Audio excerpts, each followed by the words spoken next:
10 weeks ago, the Pirates walked off this field at 1-2 after back-to-back home losses.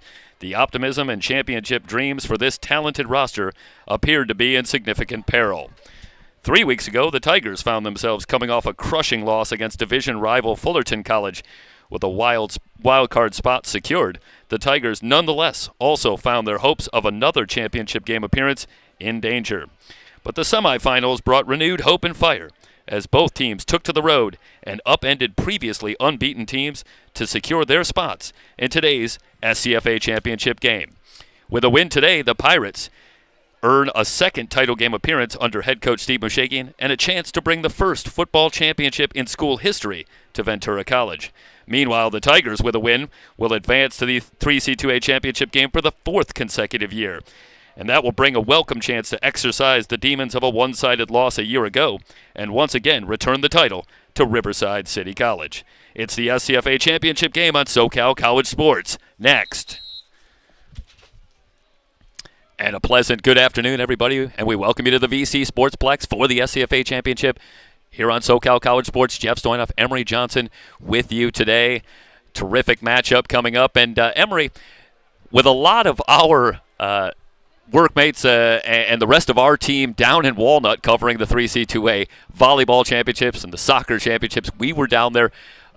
I'll be honest, and I think you would agree with me, we didn't expect to be up here today, but that's how it turned out as these two teams went on the road and emerged victorious. Let's talk about Ventura first and their trip to Fullerton College and that exciting win for them that brought them to the SCFA championship. Hey, Jeff, you could not have said it better yourself. I will have to say one thing that has remained true for Ventura College football over the years has been the villain in Ventura's side, which has been Fullerton College. The Hornets, year after year, it seems like, have made their trip up here. Ventura has gone down south to go face Fullerton, and Fullerton seems to have come out on top. But this year, they were able to make the trip down south, and look what happened. Ventura pulled out a nail-biting victory against the Hornets. It was a gunfight, and I think that game spoke for itself. It was such just a tactical game that ended up being a fourth quarter that I don't know if anybody was expecting to watch, but the Ventura defense, most notably with two key interceptions from Ben Hall and Zane Carter,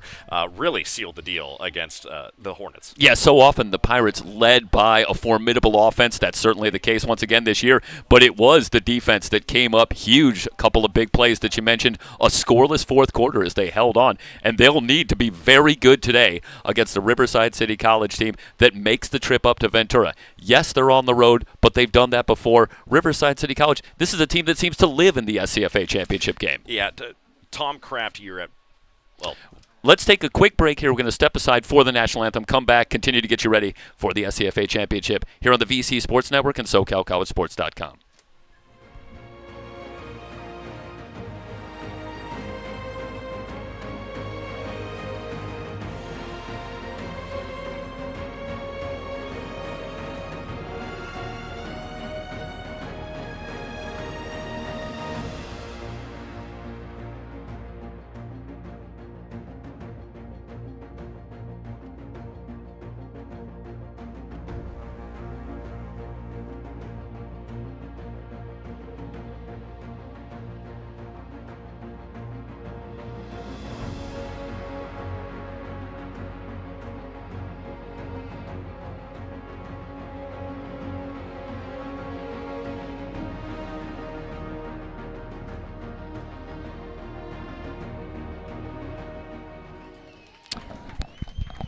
Getting ready for the coin toss, and the coin toss will be hosted and handled by Ventura College President Kim Hoffmans.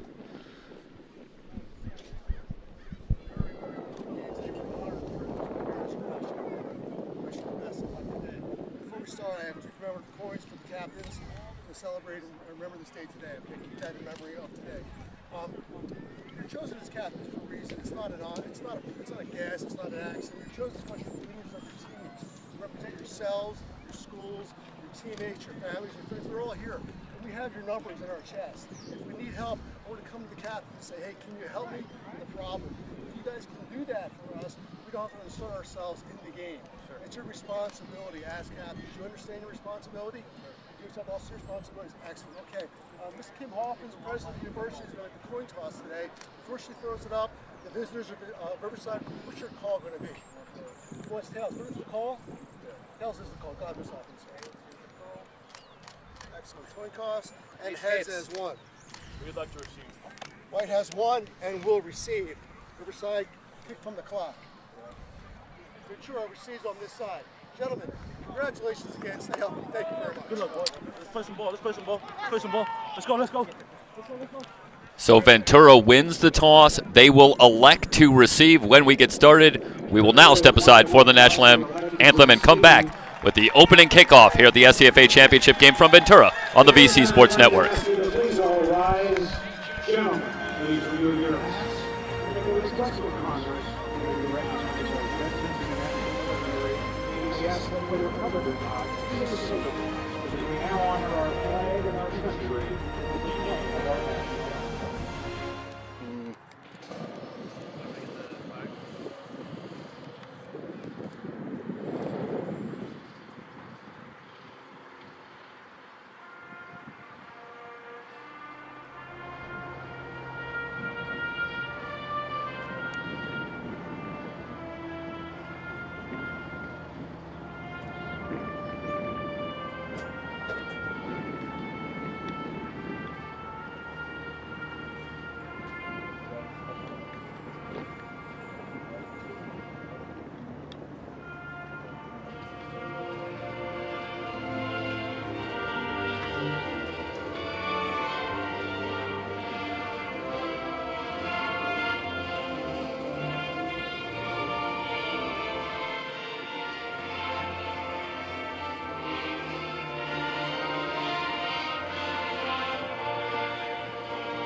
Pirates will have the ball first after they win the toss. And Emery, getting back to our point here, talking about the Riverside City College, for a lot of teams, this might seem like a daunting task going on the road a couple of weeks in a row trying to secure a spot in the title game, but not for a team that seemingly is here every single year. Well, every single year is maybe an understatement in some regard. 9 out of the last 10 seasons, they have been in this game, and they have made multiple trips to the 3C2A state championship. And Coach Tom Kraft, he is very used to this position, knows exactly what it takes to get to that next level. But I will say, I think Coach Mishagian here at Ventura College is definitely up the task. And this year maybe smells a little bit like Ventura might have an opportunity to take down Riverside. But Riverside, they are led all through Jordan Barton. 3,493 yards through the air, 32 touchdowns, averages 317.5 yards a game. That is how they run their offense. But wait, it gets even more daunting.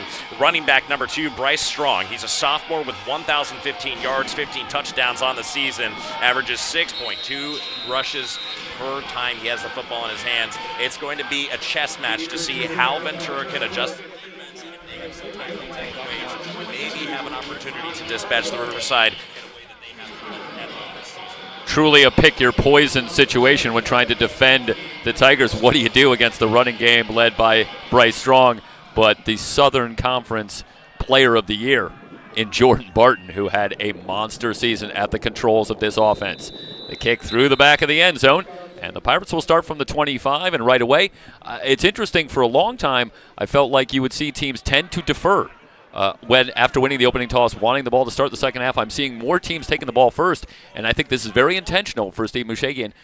Very important for the Pirates to get an early lead. If they could go right down the field here and put some points on the board, that's going to set a tone for this team. I imagine that's what he's after. Yeah, and Jeff, what we're going to see here is a handful of snaps handled by Lamont James and Jalen Thompson. Well, not handled, but they are going to be in the recipient side of getting the football, and we'll see how this first series works out for Ventura. I asked Steve Mushagian, how do you slow down an offense like the Tigers? And one of the first things he mentioned is we have to run the ball.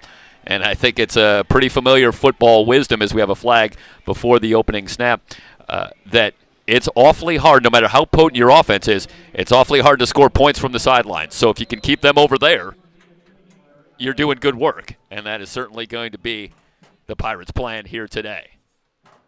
And they'll start it out on the ground with Thompson following his left guard. Out past the 20 to the 24. It'll leave a second down and 11. Thompson, a 1,000-yarder alongside Lamont James. We could sit here and talk about Lamont James and what he's done all season long, but it's truly a tandem back there with Thompson and James, both contributing mightily. Back to Thompson on second down, tries to cut it back, but he is stood up after a gain of a couple. Well, they're going to try and run their offense heavily on the ground as they have all season, and I think a big part of this as well, Jeff, is protecting the football, not allowing takeaways to happen early in this game. If you allow Riverside to spend a lot of time on the field, it ruins your game plan, and as we were talking about, or as you just brought up a second ago, that ground game is going to be so important here for Ventura to try and establish here. A third and long for Irvin's first throw. He's under pressure, flushed from the pocket, throws on the run, and has a man open for a first down and more out to the 44-yard line. Well, that was a well-designed play. Well, I don't know if it was well-designed at the beginning, but watch how this play breaks down. You see him bust out of the pocket, come right side, and Irvin's signaling downfield towards his receivers who are on the right side, and he ends up finding a slot receiver from the left side in Argonne. Yeah, Tyler Woodworth actually with the reception, but in any event, first and 10 and a first down carry, no gain on the play, and early on the Pirates not having a lot of success. It's still very early, but 3 carries for Thompson for just 6 yards early on. That's a number that's going to have to improve today, though the Pirates do have the fresh set of downs. It's now second and 10 from the 43. Straight drop. Irvin has time over the middle and intercepted. First turnover. Kevon Baptiste has the pick for the Tigers. He will return it inside the 35-yard line. They'll spot it at the 34. Turnovers haven't been a huge problem for either team. The Pirates were +3 on the season, but Baptiste really just steps in front. This is a ball where maybe the receiver had a chance at it, Emery, but that was a good job by Baptiste, really hawking that ball and stepping in front and taking it away. Yeah, he seemed to have his eyes on the quarterback, Chris Irvin, pretty much the whole way across. He saw where the route was developing. He stuck his hands right into the way of where the pass was going, and it looked like almost a 50-50 ball, as you would call it in basketball, and it just ended up going the other way. I think the Ventura receivers are going to have to do a really good job of making sure they get in and finish their routes. First down carry for Strong. Good push up front. He's inside the 30 to the 28, a 6-yard run brought down by Ben Hall. Second down and 4 upcoming. Strong coming off a streak of 4 consecutive 100-yard games. So while we could talk about Barton, and with good reason, it's Strong that has really picked it up in the second half of the season. And as you see with a lot of teams that are able to air the ball out well, it's because they usually have a very good offensive line that is good at protecting the quarterback, but also allows for really good run plays. And, you might be not surprised to see a lot of pass then throw, then pass then throw as they mix it up and try to give a defense different looks here, Jeff. Norian Espadron with the reception will move the chains, a gain of 5 and a first down from the Pirate 23. Back to Strong, bounces it to the right. Strong with some running room. He's inside the 20, down to the 15, pushing the pile, still going, finally pushed back after a gain of 9. We'll take it from the 14. Benjamin Hall once again in on the tackle, but Strong goes for 9 yards. We'll see Ayindi Bankole in the backfield. Not entirely dissimilar from the Pirate situation. It's Strong and Bankole that work together to man this running game for the Tigers. Bankole was battling an injury, missed the game 2 weeks ago, did return last week with just 4 carries in the win over Mount Sac. Gets the carry here. He's got the first down inside the 10, down to the 5-yard line. Another good hole up front. Well, and if it wasn't for the running of Bryce Strong, I would say Bencoli also does a great job with the football. With 96 attempts on the season, he has 626 yards total, and he clearly knows how to clear the football as well. The 7.1 yards a carry for Bencoli is 10th in the 3C2A in yards per carry. He'll get another chance here, and he's in for the touchdown. Tigers go right down the field, 34 yards. They get the short field, and they take full advantage. That was clinical. Mainly behind the running game, Strong and Bencoli, and it's Bencoli who scored the big touchdown, the winner in the final minute at Mount Sac last week. He picks up right where he left off, taking it in from 5 yards out.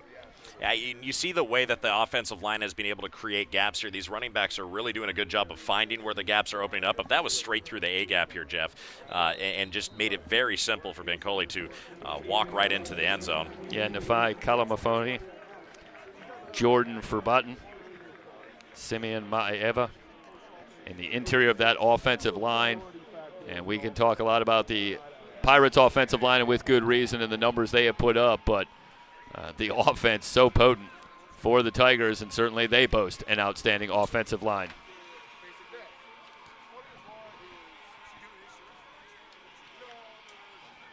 So the extra point is good, 7-0. Shaky start for the Pirates as they turn it over. And then the Tigers take it 34 yards. One other critical dynamic in this game that Steve Mushagian talked about was the importance of playing defense in the red zone, trying to make the Tigers settle for field goals instead of touchdowns. They failed in the first effort here early in the first quarter, but obviously that's going to be key to keeping the point total down and giving the Pirates a chance through the back of the end zone. So we'll see Irvin in the offense again. Again, Jeff, I think the main point that needs to be driven home here for the Ventura offense is protecting that football and not allowing Riverside to have as many offensive possessions as possible.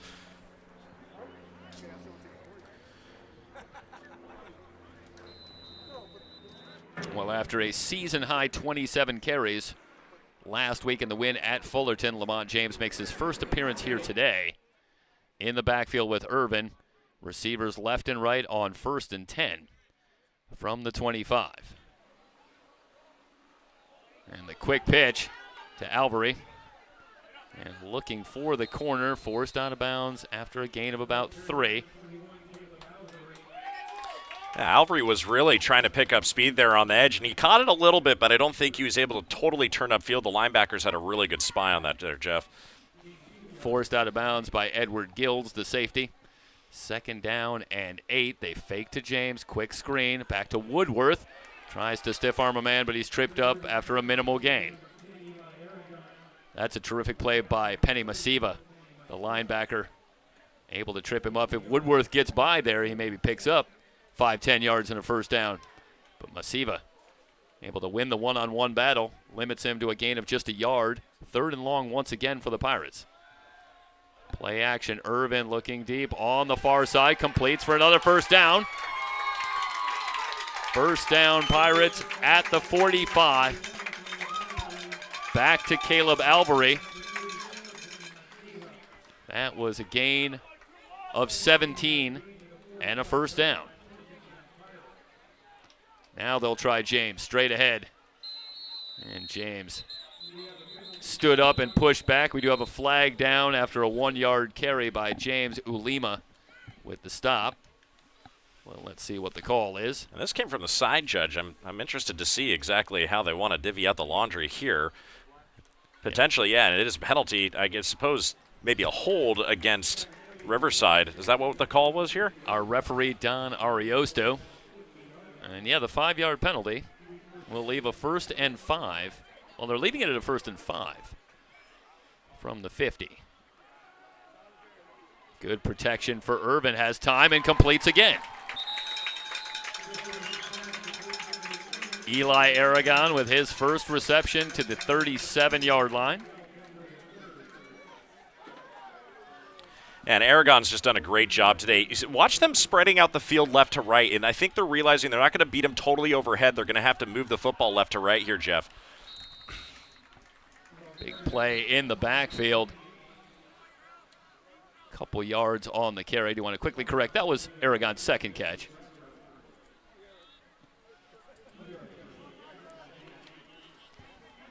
Brought down by Blair Sylvia Viella.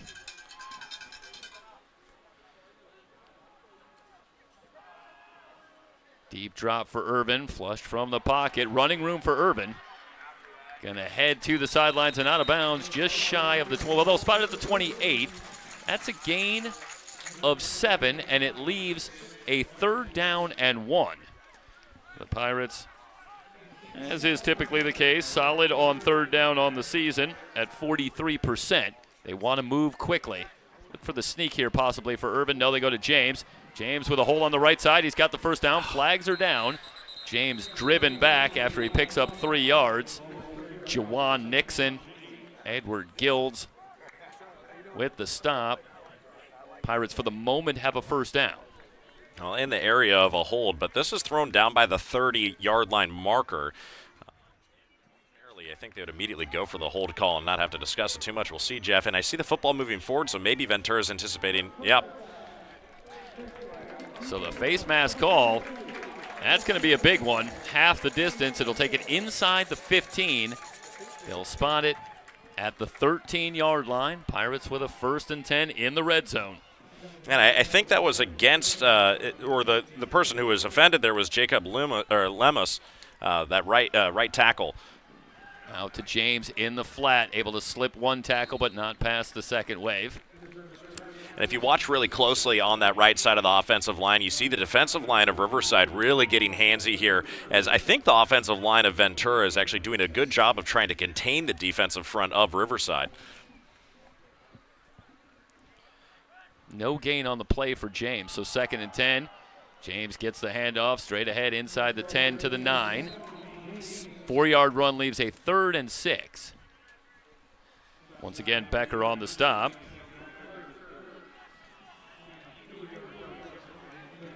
Big 3rd down again for the Pirates, who have been good on 3rd down so far today, 3 of 3. James remains in the backfield.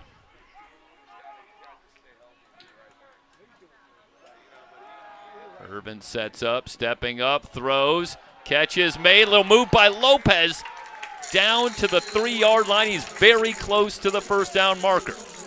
Well, certainly 4-down territory if it was that, but they're going to call it a first down, Jeff. And do you see the move that he just made? Drew Lopez, oh my goodness. What a grab. Shakes off the tackle in traffic, my goodness. Lopez without a catch the last 2 weeks, and that was a big one to get back in the book. 4 of 4 on 3rd down. Terrific response by the Pirates after that shocking start with the turnover and the quick touchdown for the Tigers. But this drive started back at their own 25. They have it down to the Tiger 3, 1st and goal. They'll fake to Thompson. Pressure on Irvin and the pass incomplete. Looking for Aragon. Marcellus Linton had the coverage. Well, Aragon really just wasn't able to get into his route there. He was well defended by the defensive back on that play, and I believe it was number 31, Marcellus Linton, who had him tied up there, and he turned around and the football was coming out. But I think a very wise decision by Chris Irvin to get the football out and just into a safe area. Meanwhile, they bring on Zeke Savage to replace Irvin at the goal line. They snap it to Savage. Savage in some trouble now, finds a little lane and in for the touchdown. Zeke Savage initially appeared to be in some trouble in the backfield, but able to make a little move and then follows Malachi Brown, his left guard, into the end zone.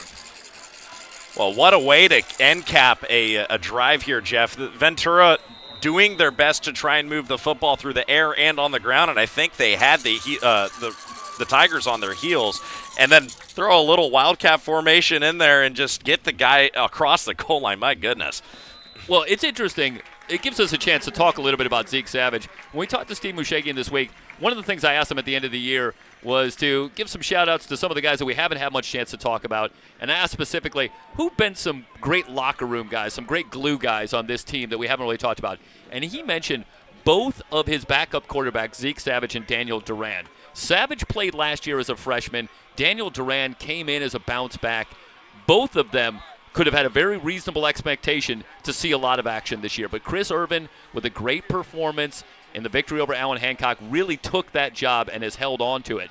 And he said that both Zeke Savage and Daniel Duran have been great this year about supporting the position, being helpful on the field, off the field, and taking the chances when they've been given to them, but not asking for more.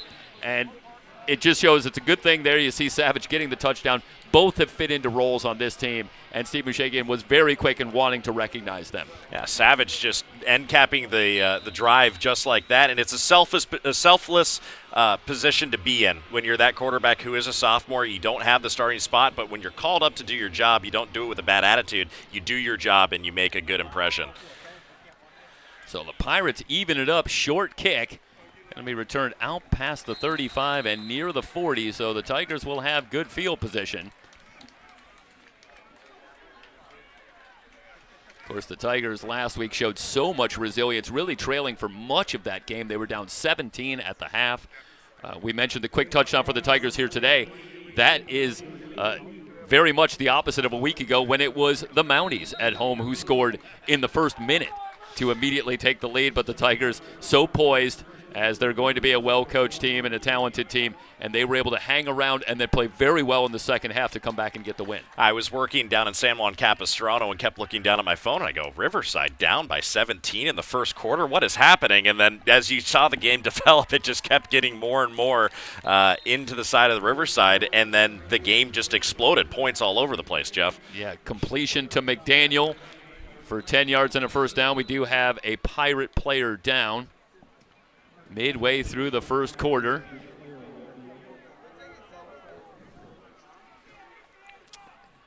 And it looks like trying to get a number, but we'll step aside for a brief injury timeout here on the VC Sports Network. Tigers and Pirates in the SCFA Championship tied at 7.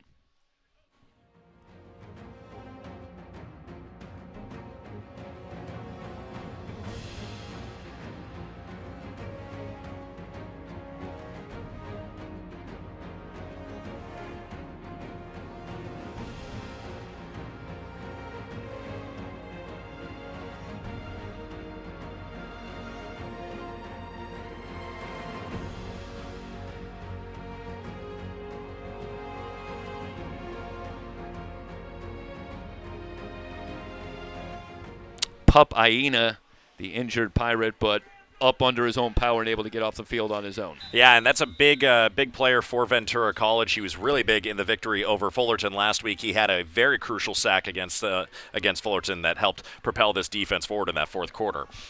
So he came up on his own power. Fresh set it down strong with a little hesitation, and now bursts into the secondary for a gain of about 7.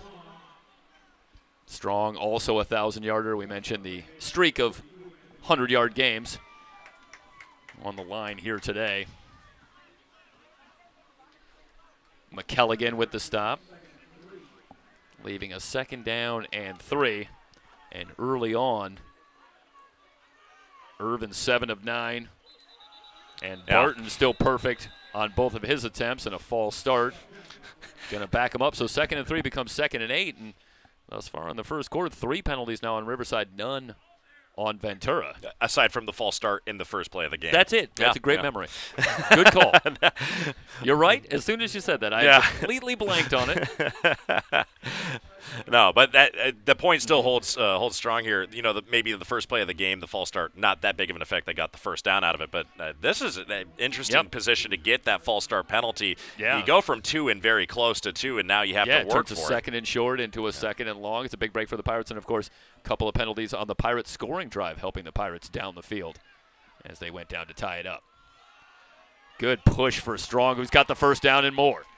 Into Pirate territory, inside the 30, down to the 34. Another flag down on a 17-yard run by Bryce Strong. But let's see if part or all of this is coming back. Our referee today, Don Ariosto. I see a holding.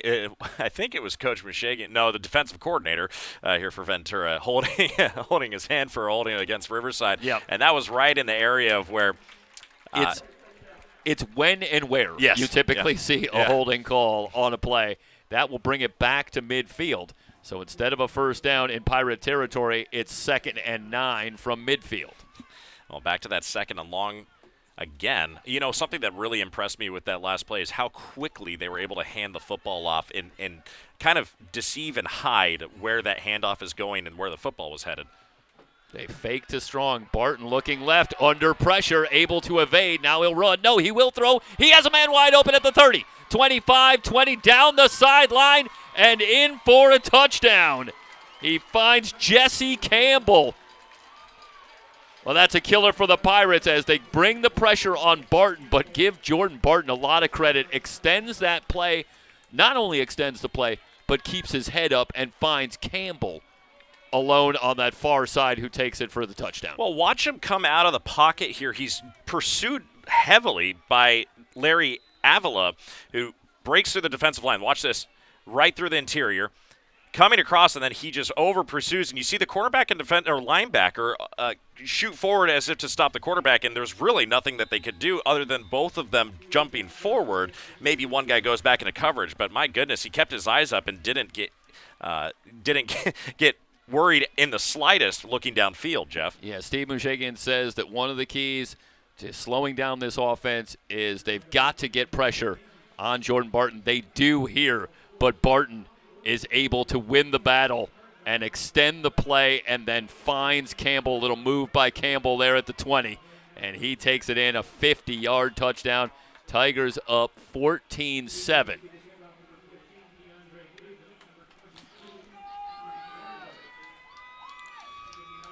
Well, once again, the Pirates looking up, and they'll have to answer back. Yeah. But don't think the Pirates haven't been here before. Again, the battle against Fullerton, they were down 10-0 at the end of the first quarter against Fullerton. And like I was going to write down, I had a whole monologue, Jeff, for the Fullerton recap. But I'll say it this way. It was a gunfight with the Hornets. Yep. And expect that to continue to develop here as the Ventura offense looks like they're willing to fire back. Well, you just have the feeling for the Pirates that when you play a team like Riverside, you play this kind of offense, it's a little of that closer mentality. You have to have a short memory. They're going to put points on the board. Right. You just have to go back, get ready, come back out there again, see how many times you can stop them, because it's not going to be every time. This is going to be a reference completely out of pocket for me, but we were covering the 3C2A men's soccer championship last night. Santa Rosa College had never conceded more than 2 goals in a game all season, and Cuimaca comes out and puts up 3 goals against them, and it was like, what in the world? Nobody scores against us, and you can't live with that type of mentality. You have to forget very quickly and start addressing the problem at hand. Irvin back on, throws, has a man open, finds Aragon for a first down. Gildas will wrap him up at the 39, 14 yards. Aragon with 3 catches. After a torrid start for Aragon, he's cooled off a little bit over the last month with just 6 catches in the last 4 games. But he's got 3 catches early here today. And the Pirates making a point of getting Eli Aragon involved in the offense. First down carry, good hole for Thompson. Squirts through, he's out to the 45. Gain of 6. I think another thing, Jeff, that we're going to watch here is how the offensive line designs its run game. They're trying to feel out where the defensive line of Riverside is going to be strong or weak. And if they can find ways to push Thompson through, that I think is going to pay dividends as this game goes on. Hard running from Thompson as he runs into Juwan Nixon. A gain of a couple. For Nixon brings him down, and a big 3rd and 2 for the Pirates. Really need to convert in these types of situations to keep Jordan Barton and that Tiger offense on the sidelines. Thompson running right, hit in the backfield. Isaiah Bogar shooting through. It's a loss of a couple back to the 45, but just importantly, it brings up 4th down and 4. And here comes the punting unit. Well, I think Riverside was ready for that one there, Jeff. They ran the same look almost 3 times in a row.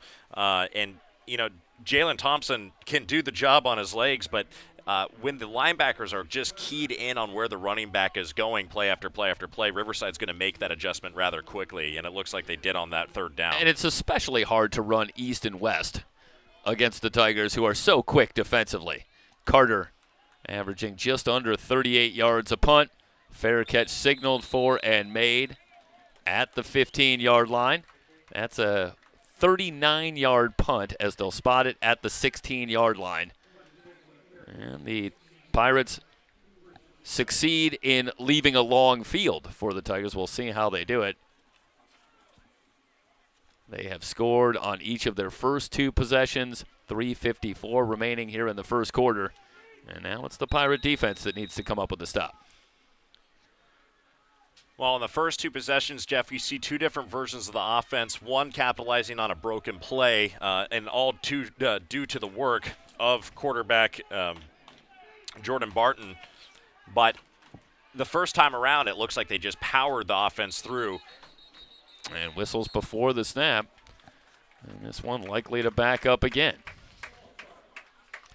Now here's the question. Do Ben Hall and Zane Carter maybe have an interception in their eyes?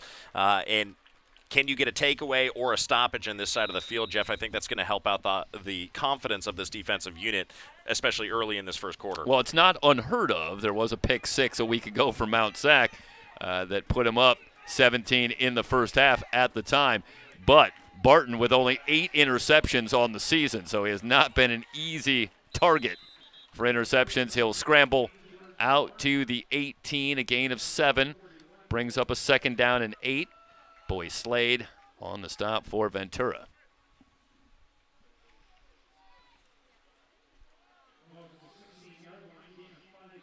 They'll spot it at the 16, so initially it looked like Barton had gotten a little bit further than that, but didn't get much of a spot. That leaves a 2nd down and 10. Quick throw. Finding Modica, Jaquez Modica, and he's got enough for the first down. So the quick screen to Modica moves the chains. Modica out to the 31, and a fresh set of downs for Riverside.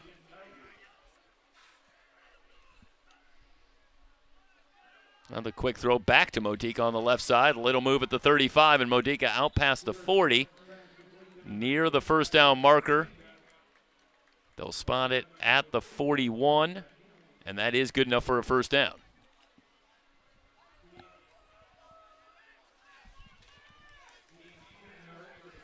So right away, the Tigers going to work. Bancola weaves his way forward to the 46, a gain of 5. James Gillespie, the North Conference Defensive Player of the Year, with the stop. So Gillespie has done a great job on the interior of that Pirate defensive line. But so far, it's the Riverside offensive line that seems to be winning the battle at the line of scrimmage. Another good push. Setting up the screen. All kinds of room. Blockers in front for Bancola. Forced out of bounds at the 30. Another first down. Blizzard finally forced him out of bounds. Jeff, watch this every single time they go for those short screen plays. They almost are willing to allow the defensive line to push entirely through the offensive line and get their blockers upfield. But before the pass is thrown, they're staying, making sure they're mindful of where that line of scrimmage is. Every single time that they've done it, you watch them set up that screen, it looks like there's just interior pressure coming by way of the VC defensive line, Jeff. Forbatten and Kalamafoni out in front on that screen to Bancola.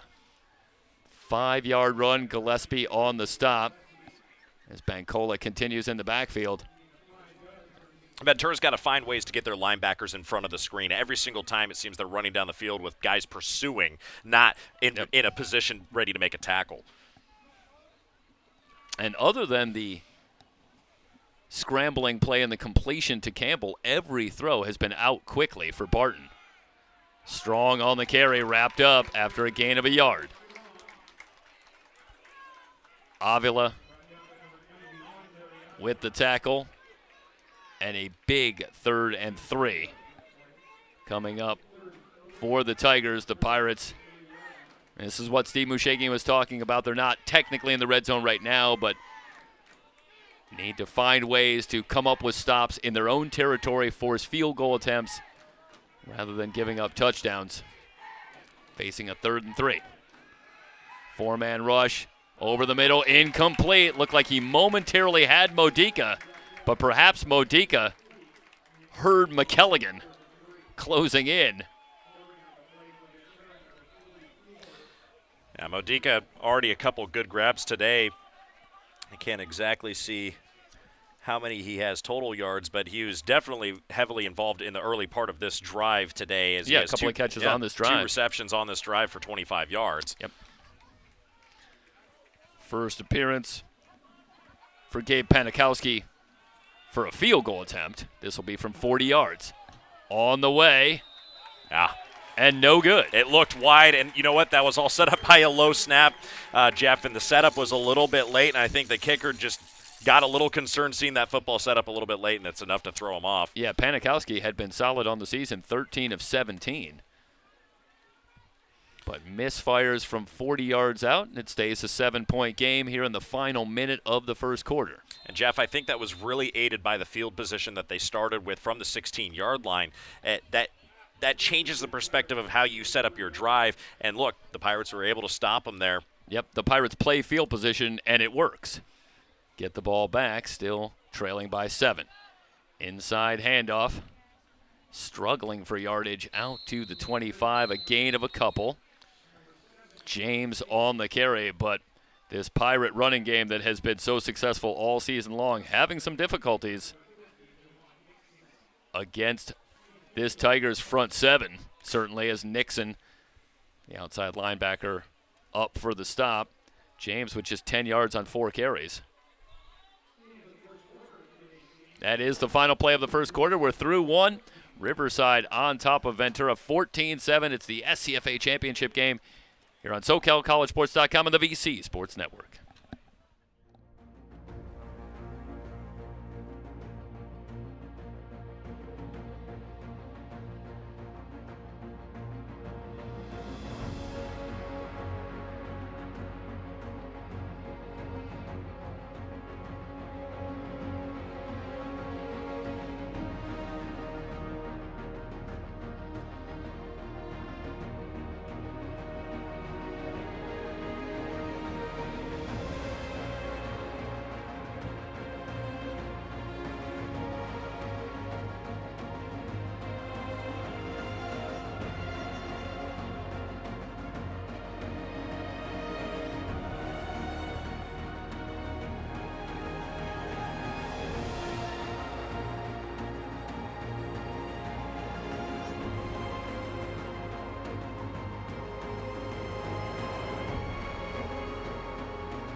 Start of the second quarter.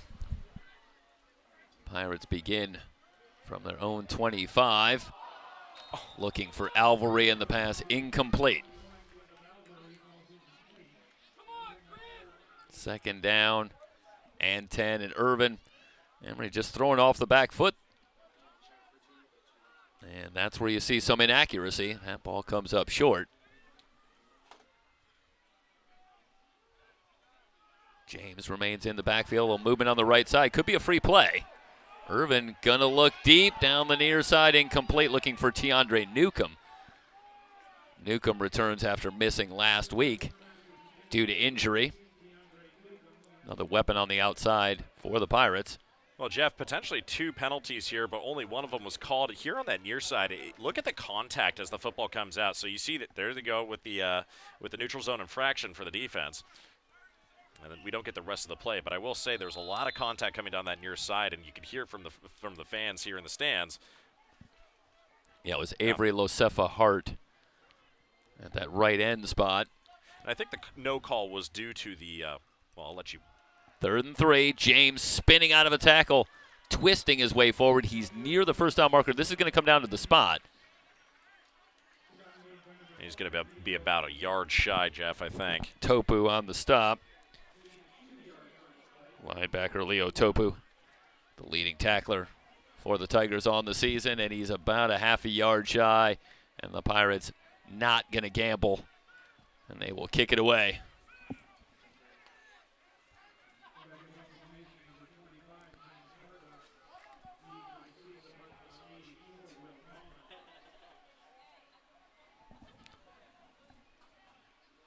Snap to Carter. Gets it away, short kick. Fair catch made at the 32. 36-yard kick. No return. And once again, a little pressure on the Pirate defense, trailing by 7. Trying to hold the Tigers.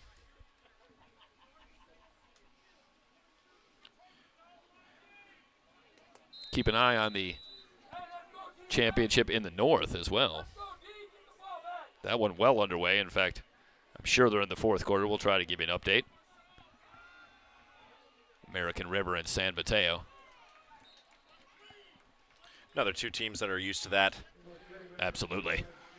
Strong off tackle on the right side and a gain of 6. Quick snap. They'll screen it out and complete. First down. Out to the 48. Finding Omar Hammond. First catch for Hammond. Finally brought down by Poyaina. Oh, look at the no hesitation from Hammond. He just does a great job of catching that football and turning upfield. That's those yards after catch making a huge impact here for this wide receiver core of Riverside. Well, stutter step in the backfield. And Strong into Pirate territory. Gain of 5 takes it to the 48. Leaves a second down and 5.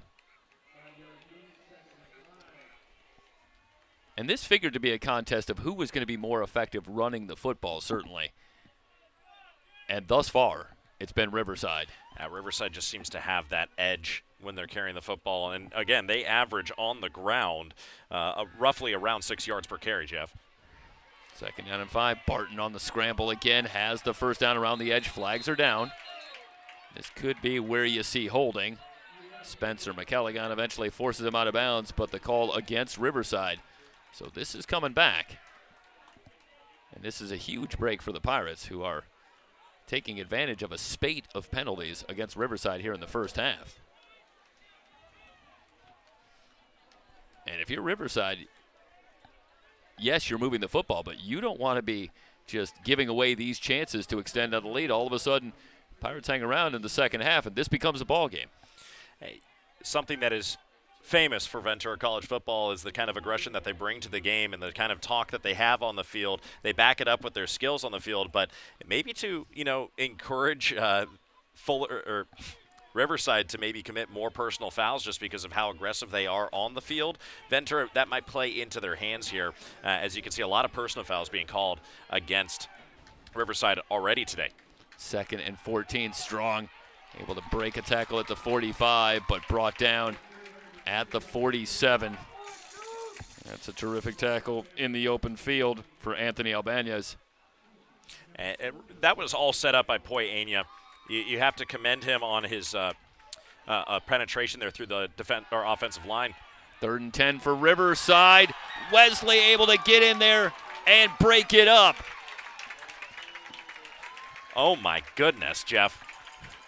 That was nearly intercepted. Yeah, Barton looking downfield, trying to find Hammond. Brings up a 4th down, and the Pirates get the stop. A great angle on it here. Look at him come over the top. Oh, my goodness. And that's actually Ernest McDaniel was the intended target. Do want to quickly correct that. But Wesley and Blizzard been so solid all season long on the outside at those corner spots for the Pirates. And Wesley comes up with the big stop. Pirates will get it back. Fair catch made at the 14 by Aragon. So now it's a long field for the Pirates. They'll spot it at the 15. 33-yard kick. But the Tigers do a good job of playing field position. Well, all set up by that penalty against Riverside. I mean, that really slowed down and stopped this offensive drive. And I think Ventura's defense is starting to understand more about how this offense operates for Riverside. And, it's a matter now for the offense to start getting their job done. I mean, those are a couple plays where Ventura almost came up with a turnover here. Thus far, Thompson and James combined 11 carries for 19 yards. Pirates start from their own 15. Irvin setting up the screen. Looks like Lopez tripped up after a gain of a yard. Just a shoestring tackle there, and that was a great job of making sure that they could give time for anybody else to get into the area, and well done by the defensive linebackers for Riverside. 2nd down and 9. They'll keep it on the ground. Thompson on the right side past the 22, the 23. Topu with the stop. Well, Riverside just 0 of 2 on 3rd down. Meanwhile, the Pirates 5 of 7 as they face another one here, a 3rd and 3. Oh, look at that, Jeff. Irvin going for the hard count there, almost gets him to jump off sides again. Has the snap, setting up the screen.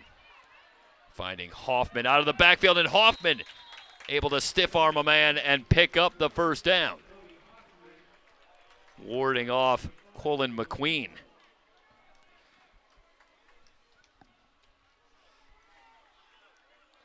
Looked like he came up just a little short. I thought he had enough. Oh, that line to gain was Yes, Topu able to bring him down. Yeah. And the Pirates going to have to kick it away. Boy, I thought once he was able to shake off McQueen that Hoffman had gained enough, but the spot not there. Another 4th and short. And the Pirates going to have to kick it away. Well, give a lot of credit to the Tiger defense. Coming up with these stops, they continue to win the field position battle, and they will have very good field position to start this drive at their own 45. We have a Pirate player down.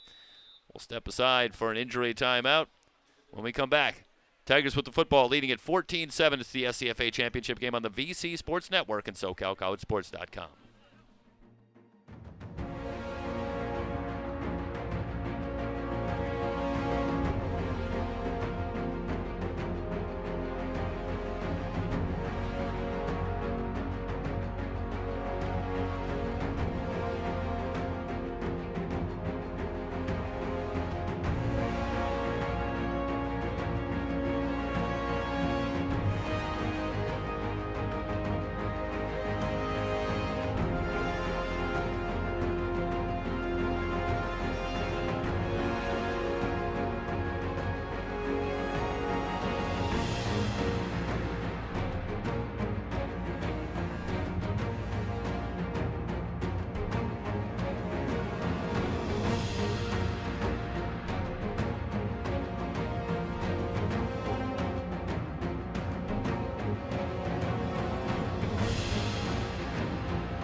Pedro Gondarias, the injured Pirate player, but again up and able to get off the field under his own power. We take you back to the big 3rd down stop and the play by Wesley on the pass intended for McDaniel. Tigers have it 1st and 10 from their own 45. Mojica on the quick screen. A gain of 8 to the Pirate 47. Albanez able to get there for the stop.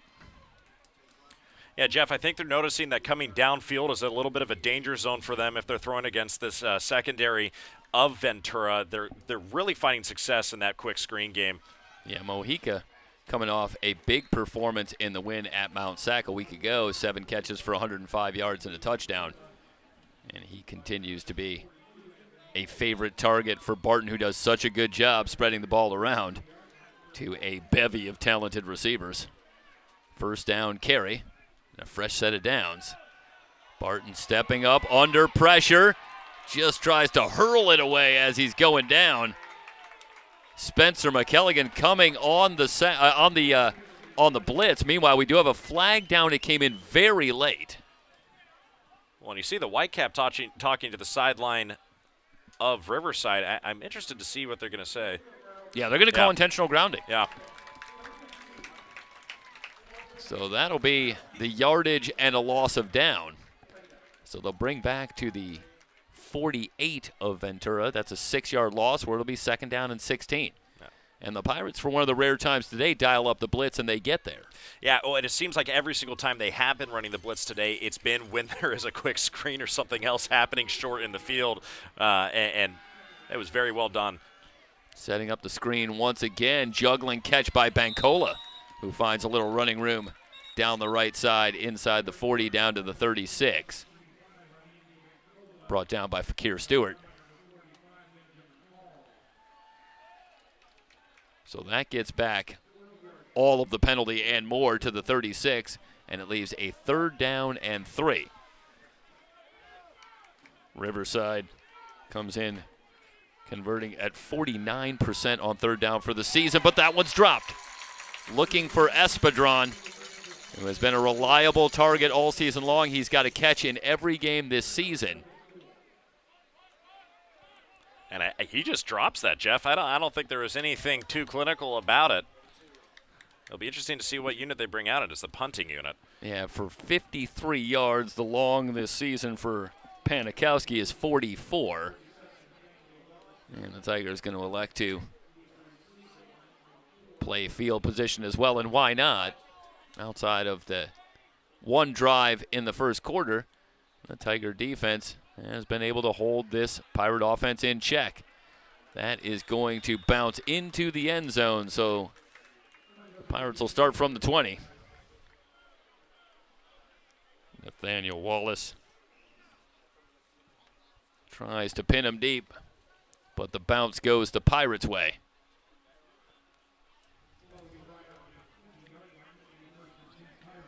.8:53 remaining in the second quarter.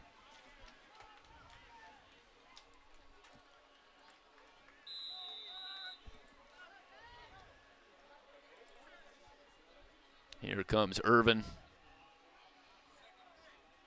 In the pistol formation, receivers stacked left and right. Setting up the screen to Alvary. Alvary looking for a block. Gain of about 5. Nixon, Guilds on the stop.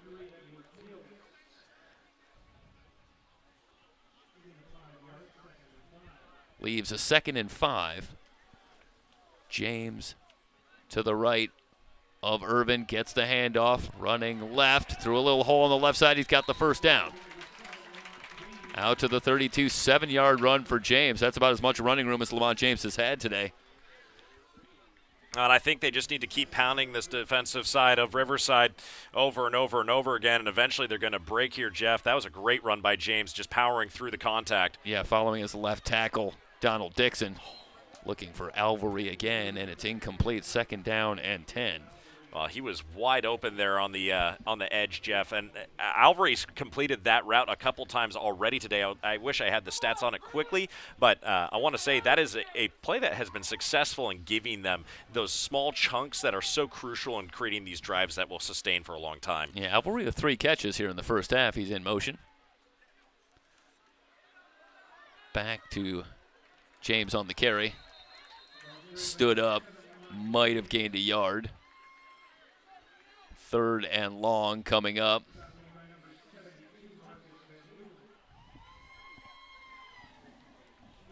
Not much doing for James as he's brought down by Marcus Jones.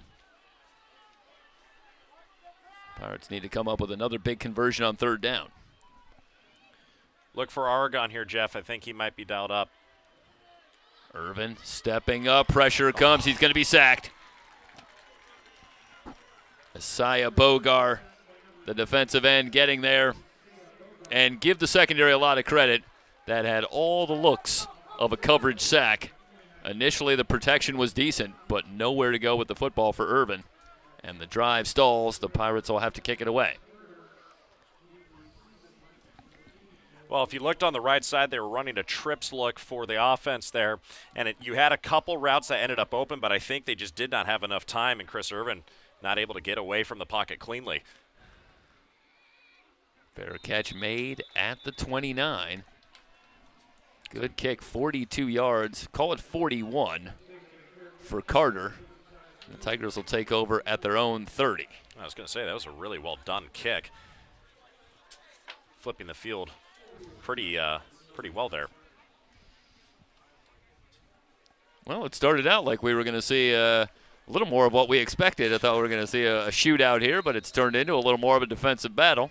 The way I look at it, the ships have sailed away from each other. Maybe they're trying to make the big turn to start going broadside again, pound for pound.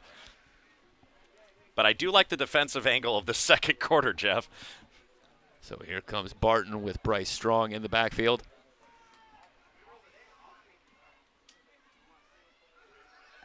Play action to Strong. Barton rolling out. Pressure coming. Just has to tuck it and run, get what he can. He's out to the 34.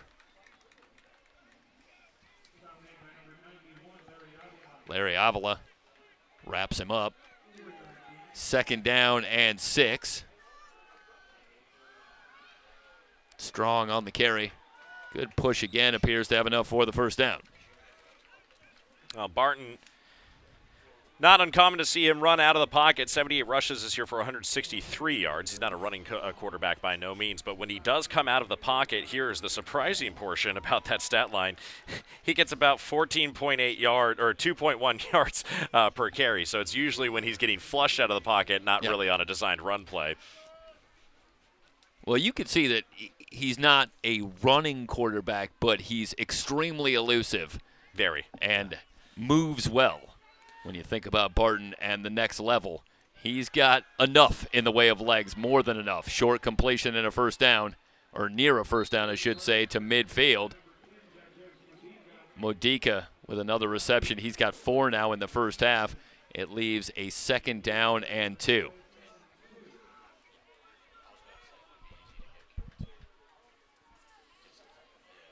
Well, this is such a tough offense to go against. Ironically, when they have more field. Strong with a good hole again into the secondary. 35 down near the 30. 18 yards and a 1st down for Bryce Strong, who's starting to pile up the yardage. Well, before that rush, he has 10 attempts with 62 yards so far today, averaging 6.2, so he's right about on par for what he carries on the season, Jeff. Wesley eventually brings him down, but the Tigers are on the move. Bancola in the backfield. Barton stepping up, throws, completes inside the 20. Finding Hollowayne, the first reception for Kajia Hollowayne. Barton continues to spread it around, down to the 14. Tigers into the red zone. They'll overload the near side and give it to Bancola. Ina with the stop after a gain of 3.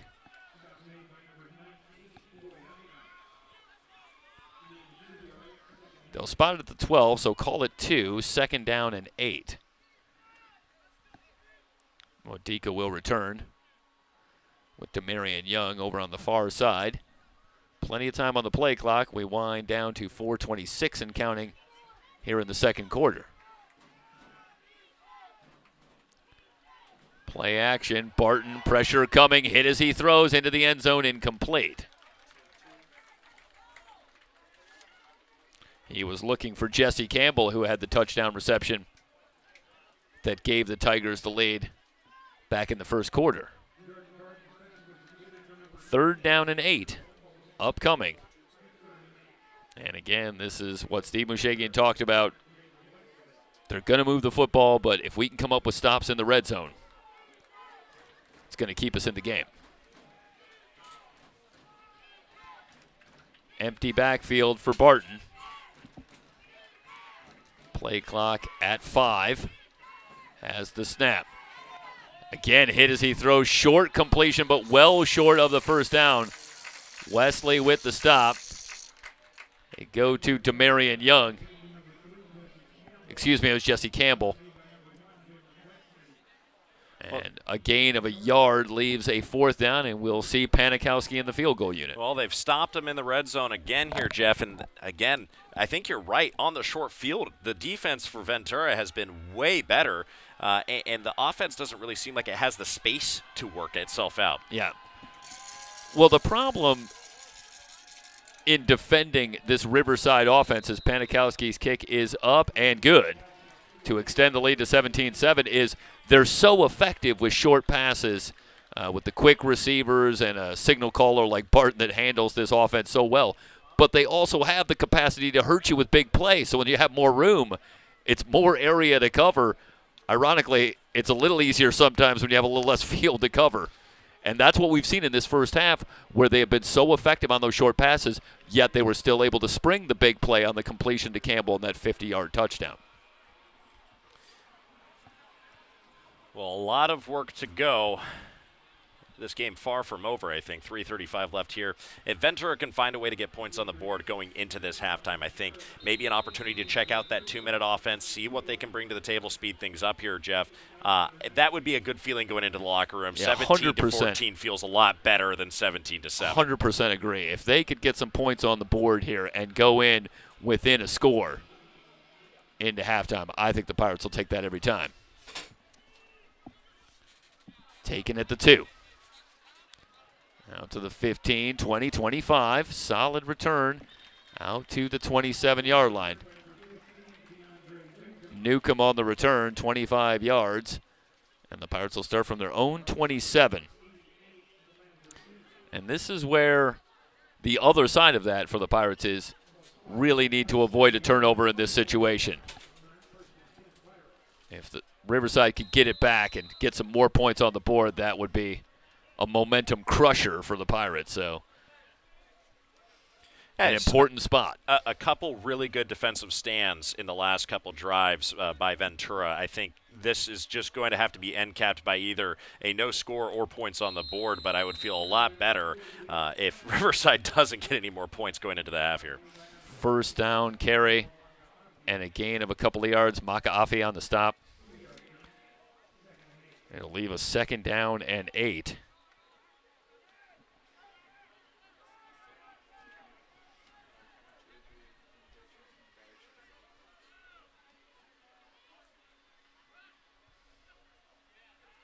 Snap to Irvin. Under pressure. Pop flies the near side. Incomplete. Great coverage on Tiandre Newcomb by Kavan Baptiste.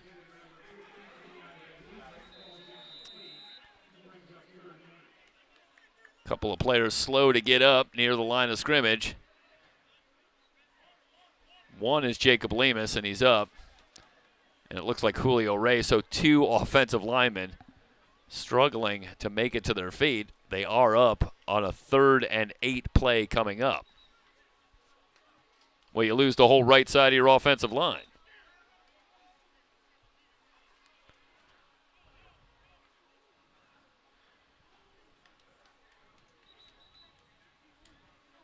They have not wound the play clock. It should be rolling now. I know the referee, he's giving the signal. Well, the game clock is going. The play clock has not been set, which is definitely interesting. Okay, now. 3 wide receivers to the right, 3rd and 8.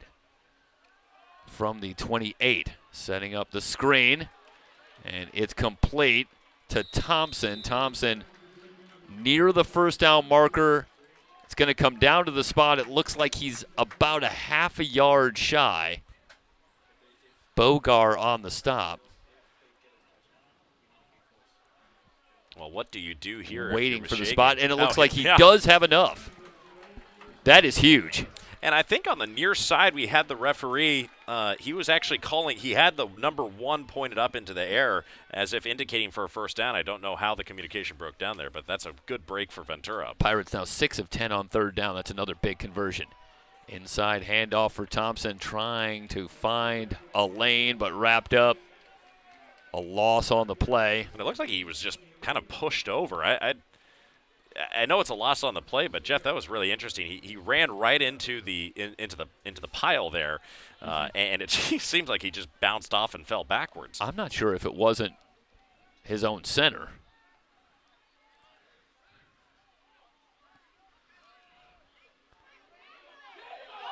Irvin flushed from the pocket, on the run, completes near the first down marker, finding Newcomb. Oh, man, how tough.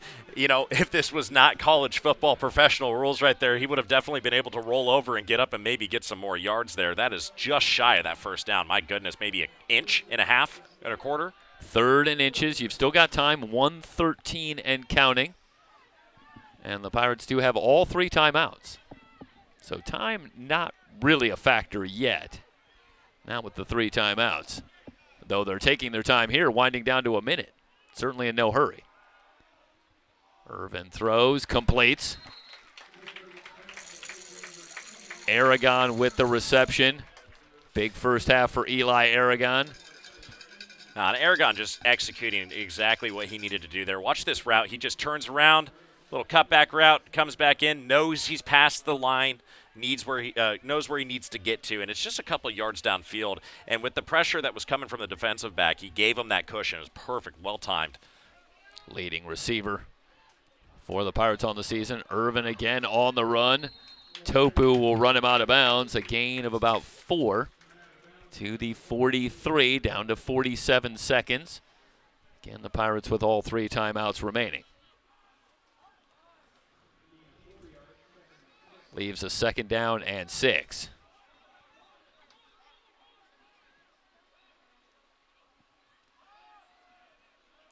Four-man rush. Irvin still looking. Sideline throw. Aragon makes the catch. I think doing maybe one of his best, or doing a very good Odell Beckham impersonation there. Toes on the line. Interesting that we just saw Baptiste on the near side moments ago against Newcomb. Now Baptiste, who had the interception earlier, has moved over onto Aragon, perhaps trying to match up. Looking deep into the end zone, and the flag comes in. I tell you what, Jeff, it was Josh Washington, the intended target, with Dayton Ford on the coverage. Yeah, Jeff, Dayton Ford just draped all over Washington. My goodness. I think he was trying to get a idea of what size jersey maybe Washington was wearing. Yeah. It was, you see his hands like all up into the horse collar area. My goodness. Well, it'll be 15 yards. Do we have a look at that play, or seen that yet? We'll see it in a second. I think we have a couple good angles of this. We'll get that from our director, Lorenzo Osuna. But a lot of contact, and that flag comes out. It's 15 yards, so now the Pirates have it at the Riverside 21. 1st and 10, 3 wide receivers to the near side. Snap to Irvin. Good protection into the end zone. Looking for Alvery. It's incomplete. Working against Colin McQueen. That was just right through his hands.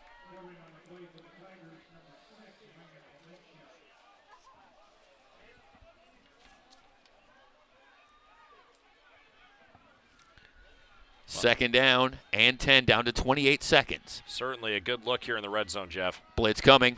Good protection for Irvin. Juggled and caught by Thompson. Thompson trying to get out of bounds and does. Well, that's a heady play from Thompson, though I must point out, you really don't need to. The Pirates have all 3 timeouts. I was going to say another big advantage of that pass interference penalty was that it stopped the clock at 33 seconds just a couple plays ago. You don't have to burn the timeout. You don't have to worry about it, regardless of it being incomplete. And now Ventura is going to take their first time out with 21 seconds remaining in the first half. They have it at the Riverside 10. Riverside on top 17-7. It's the SCFA Championship game on the VC Sports Network and SoCalCollegeSports.com.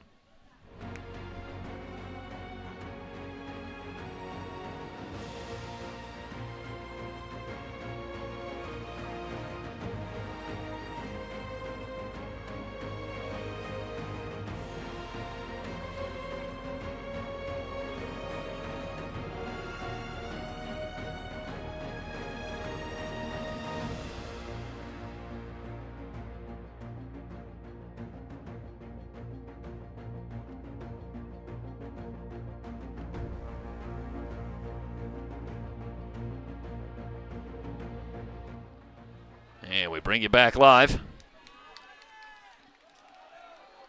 And the reverse. Newcomb, Nixon, nearly had him. Newcomb able to spin away, throws it into the end zone. It's incomplete, but they avoid about a 10-yard loss. My goodness, Chris And I think Irvin was he throwing that back to Chris Irvin. Yeah, he got hammered as he walks over to the sideline. Watch this for a second. That was up in his upper chest area. If we have a replay of that, he got absolutely smacked. Well, look at this from behind. Football. First of all, here's just a great play by Newcomb to stay up. That gives you a chance. And then, yeah, that's another hit coming in as he got sandwiched. on that hit. It looked like, was that Matthew Eskridge, the linebacker?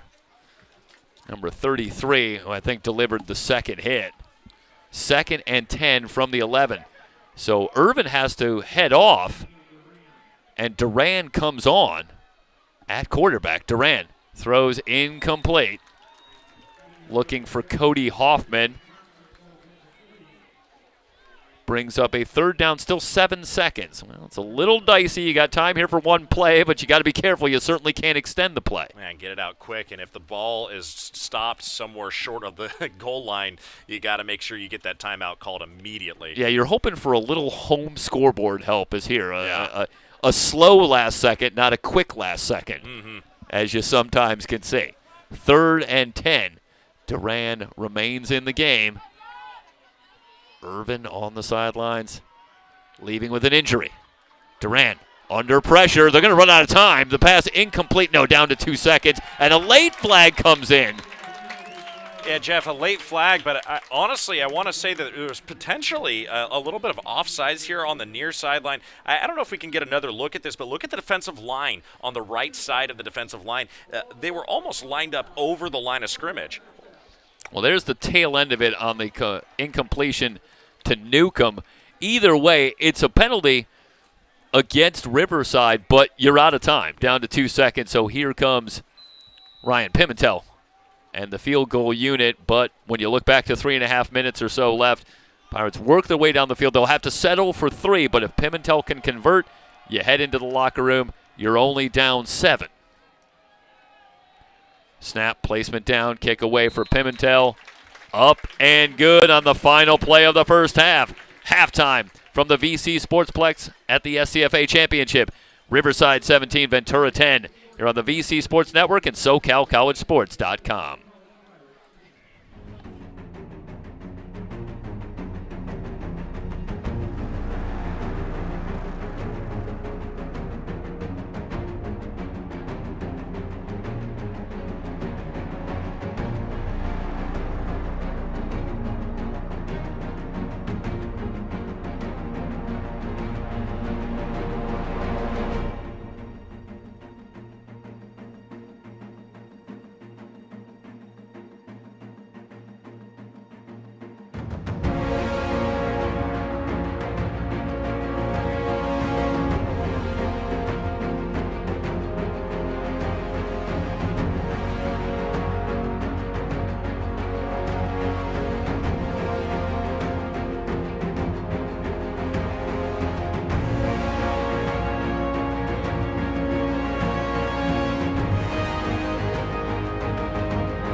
Start of the third quarter from Ventura, with Riverside on top 17-10 in the SCFA championship game.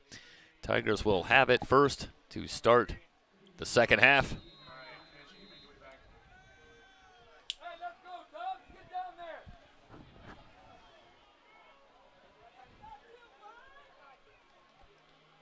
Pirates got it down to the 2-yard line. Short kick. And a collision, but the Tigers going to come away with it at their own 40-yard line. So hard to say if that was specifically a target for the Pirates, but they give away good field position on that pooch kickoff to start the second half. I started to say that tail end of the first half, the Pirates drove it down the field, Emery, but the drive stalls inside the 5. They settle for 3, but here they are to start the third quarter, down just 7. Yeah, down just a score, and Chris Irvin unfortunately had to go off there. I'll be interested to see when he returns or if he returns here in the second half. And that was really unfortunate because you're throwing a quarterback out into a situation not just with a whole field in front of him, but right there on the doorstep. But, we will see how the defenses have adjusted. Ventura obviously looking to continue the success they had in that second quarter. And I'll be interested to see how this develops. First down carry, and they had a shot at Strong in the backfield, but he's able to ward off Gillespie and make it to the 50-yard line. That's a gain of about 5, and Gillespie had a shot at Strong for what would have been a loss of a couple, but Bryce Strong continues to impress. He had 80 yards in the first half on 11 carries. He'll stay in the game. It's a 2nd and 5. They'll send Campbell in motion, give it to Campbell on the sweep. And Campbell brought down by Benjamin Hall at the 42 of Ventura. The 8-yard run immediately moves the chains. I know that was a first down, but Ben Hall did a great job of pursuit there, minimalizing the gain from that play. And it was well designed from the offset, the exact same look they had the snap previous. So it was a really good job in the pursuit there. Empty backfield on 1st and 10. Pocket collapsing on Barton, and he's going to be sacked. Loss of about 8. Well, that was Boyce Slade coming over. I believe he had a sack last week against Fullerton, and he does it again here. That's a really key sack here to make it 2nd and long, Jeff. Yeah, Slade missed several games this season, but has come on in the second half and given them another pass rusher off the edge. And that's something that the Pirates have badly needed, not just today. As a team, they have just 9 sacks on the season, and Steve Mushagian said to be successful, even slowing this team down a bit, we're going to have to get pressure on Jordan Barton. 2nd down and 16. Good pocket for Barton. Delivers a strike down to the 25-yard line for a first down. Finding Norian Espedron for a gain of 23. Notably there, Jeff, Christian Peary, one of the offensive linemen and key members of this offensive core here, had his helmet come off, so he's going to have to come off for a play.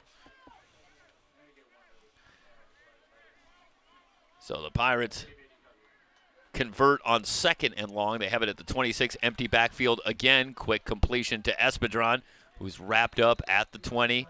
Gain of 6 will leave a 2nd down and 4. Spencer McKelligan on the stop.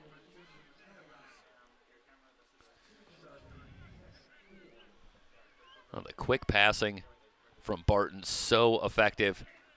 He's now 15 of 19 for 207 yards. And what a monster game he had a week ago against Mount Sac. Wanted to go left, now going to keep it on the run. Running room for Barton at the 10 and knocked out of bounds at the 5. He was looking to initially head left. Messiah Jones, who returns from injury this week, eventually forced him out of bounds. But it's a 15-yard run, and it sets up a 1st and goal.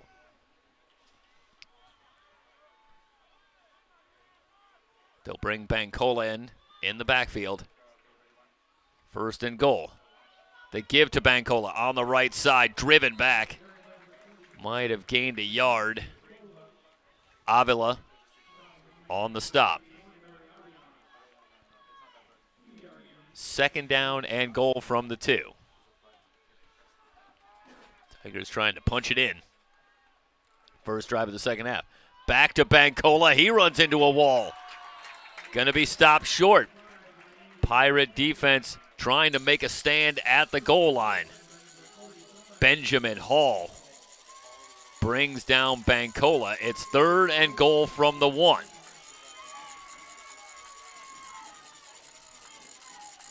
Barton with Bancola in the backfield. They go to Bancola, big hole, and Bancola going to walk it in.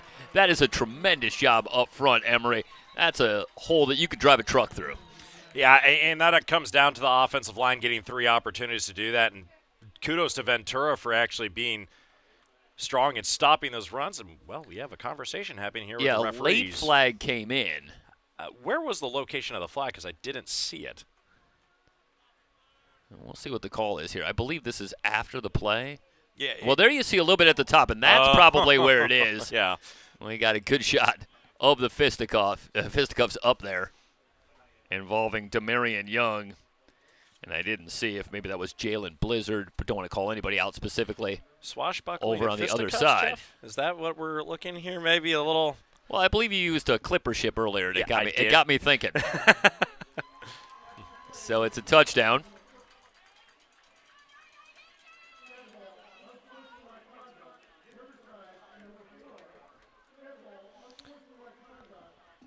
So it's going to be offsetting penalties, Jeff, and Okay. Definitely going to probably continue as this game develops into the 4th quarter.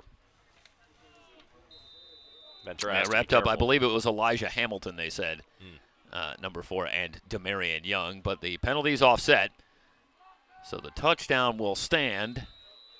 And the extra point from Panikowski is good. And Riverside now up 24-10, 11-18 remaining in the 3rd. The SCFA Championship here on the VC Sports Network.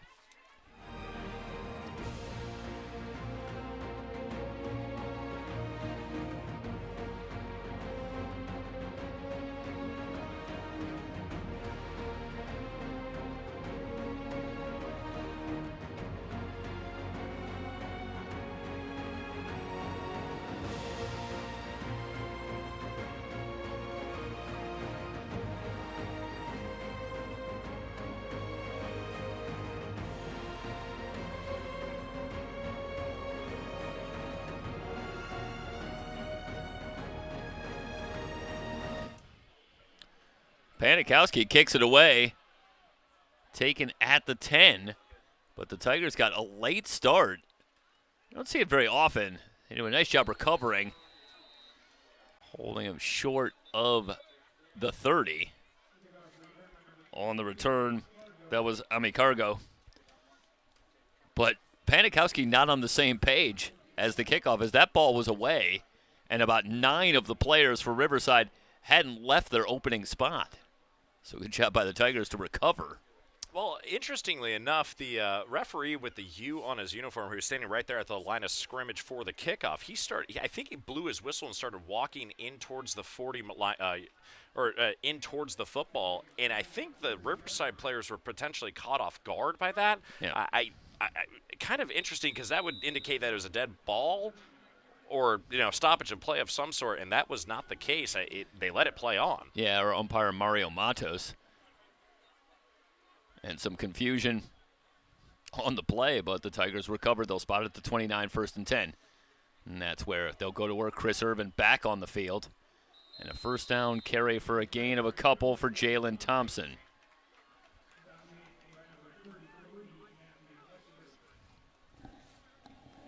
Estridge, the first to get there. Little help from Aho Makaafi. Leaves a 2nd down and 8. Thompson with just 18 yards on 10 carries so far in the game. He'll get the call again. Good hole on the right side. First down. Nixon brings Thompson down at the 48. A 17-yard run for Jalen Thompson. Well, and that's the run that Jalen Thompson has been looking for all game long, and he finally gets the opportunity to break free on one. I think that was good for, 18 yards, Jeff? Yeah, they'll give him 17 technically, but they'll spot it at the 48. And back to Thompson on the right side again.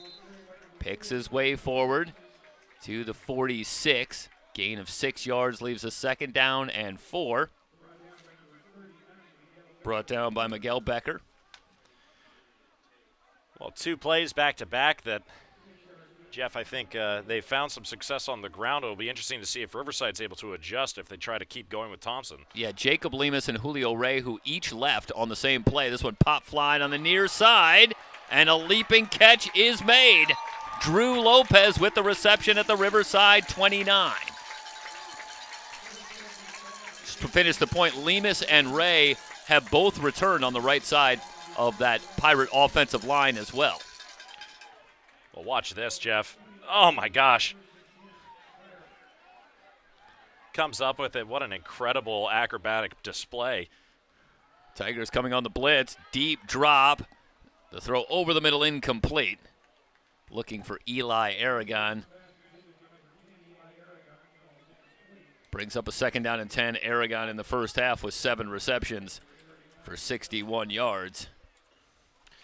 Jeff, one thing I want to bring up here is watch the hand fighting between that right guard and number 97 there for Isaiah Bogar for Riverside and Julio Ray. Yeah, there's a battle going on there that is so consequential here on this drive.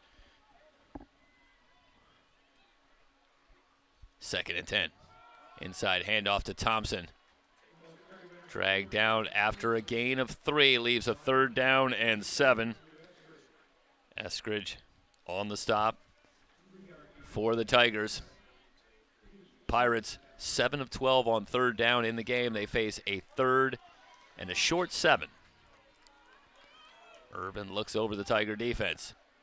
4-man rush. Urban hit as he throws, but completes over the middle to Alvery for a 1st down again for the Pirates. That was about as clutch as you can get in terms of the timing for a play. 3rd down conversions have been very good today, and I think they've ran that play 5 or 6 times today, a couple times unsuccessfully, but Alvery has continued to run that route time and time again, and Riverside has a very difficult time picking it up here, Jeff. 1st down carry for Thompson. No gain on the play. He just runs right into the pile.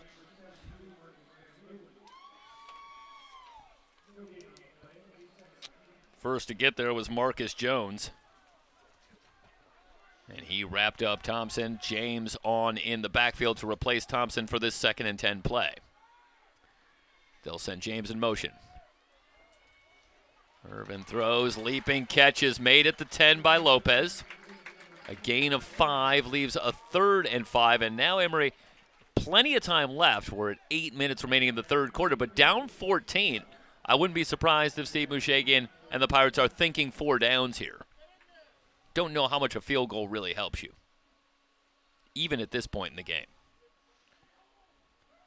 Irvin has utilized that hard count a couple times to get them to jump off sides. Going for it again here. James in motion. Deep drop for Irvin, looking over the middle, and it's incomplete. And here's that 4th down. He wanted Aragon. Because a field goal really doesn't change much here. It still remains a 2-score game. And more importantly, I just don't think you're going to slow down Riverside's offense. They've done a great job defensively so far today to limit them to 24 points here midway through the 3rd. But I think with this much time left, Steve Mushagan going to put a little faith in his defense that they can keep Riverside within striking distance. And they're going to go for the 3 here with Pimentel from 27 yards. Snap, placement down, Pimentel gets it away, and it's good. So Pimentel, a 27-yard field goal. Pirates back within 11 at 24-13 with 7:31 remaining in the 3rd quarter. It's the SCFA Championship on SoCalCollegeSports.com and the VC Sports Network.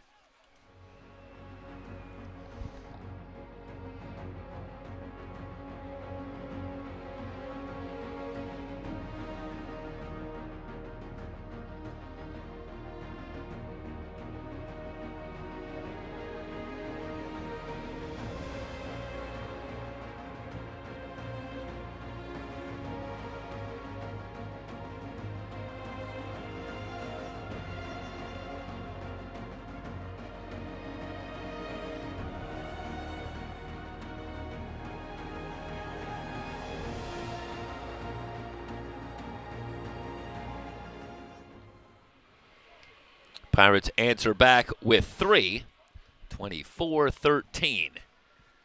Teed up and ready to go. We saw the short kick to start the second half. And they'll send this one back inside the 10, taken at the 8. Out to the 20. Little move at the 25 and tripped up. Espedron with a 19-yard return.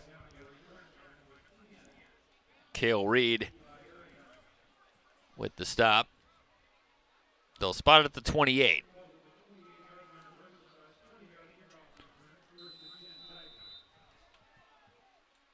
Barton, 15 of 19. I mentioned the massive performance a week ago in the 3-point win. 524 yards passing, 4 touchdowns. And you think, well, they must have thrown it every time, but Bryce Strong had 109 yards rushing in the game as well. As the Tigers went well over 600 yards, and they needed every bit of it in a 3-point win. Strong out of the backfield, out to the 36, brought down by McKelligan. 8-yard gain leaves a 2nd down and 2.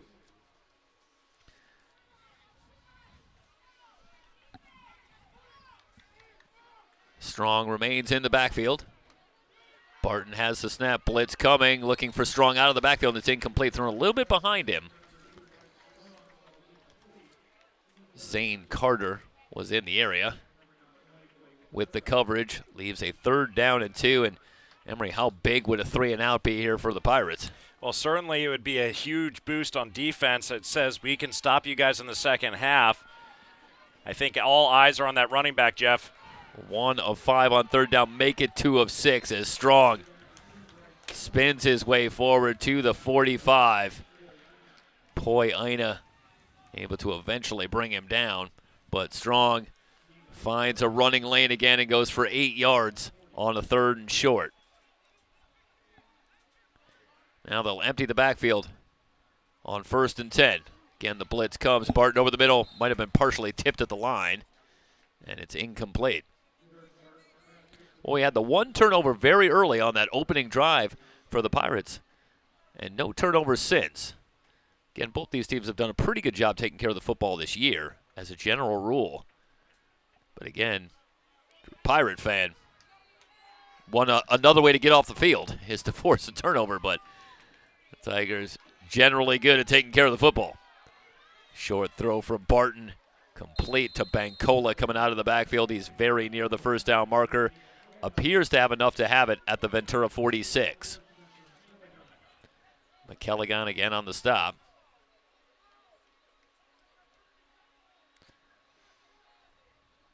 And Barton will look to the sidelines in no particular hurry. He's got plenty of time on the play clock. We wind to 6:06 and counting remaining in the 3rd quarter. They give to Bancola. Running left to the 41. 5-yard gain leaves a 2nd down and 5. Zane Carter moving up to make the stop.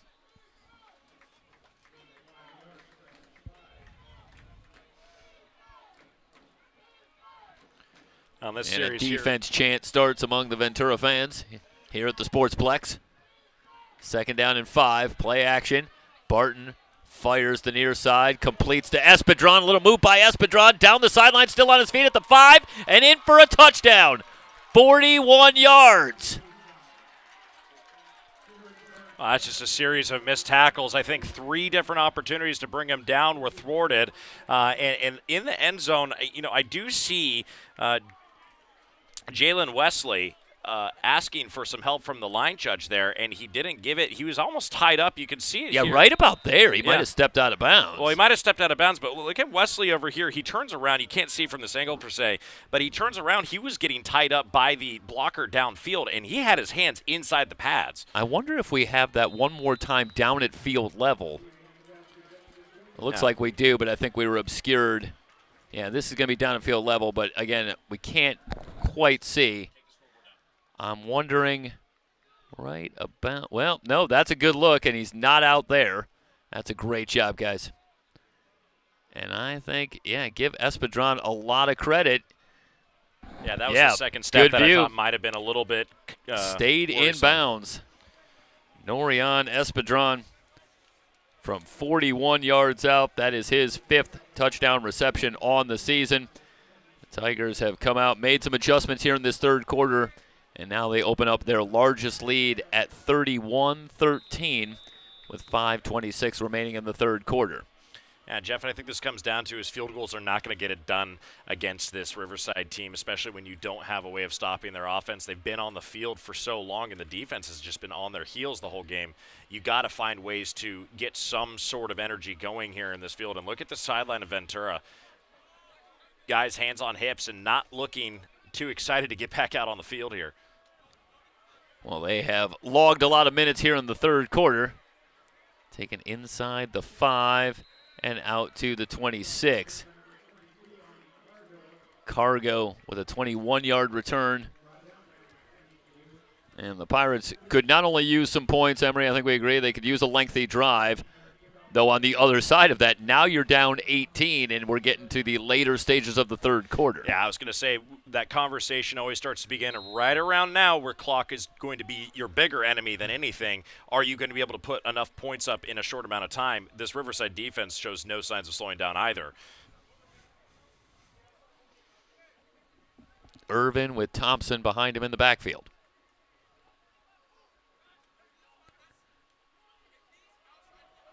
The give to Thompson, tries to cut it back, but runs into Isaiah Bogar. Pickup of a couple. They'll spot it at the 29. They'll give him 3 yards, call it a 2nd down and 7. I'd like to see Ventura starting to complete those short passes again. That's where they were really moving that football down the field, and allowing the running game to get open because it was so open. Irvin looking right, throws on the sideline and squeezes it in. Terrific throw from Irvin, getting there just in head of Gilds, finding Cody Hoffman, his tight end. Heads out of bounds at the 43. They'll spot it at the 42. It's good enough for a 1st down. They go to Thompson running right. Sheds a tackle at the line of scrimmage, spins his way into Riverside territory. 9-yard run for Jalen Thompson. Takes it to the Riverside 49.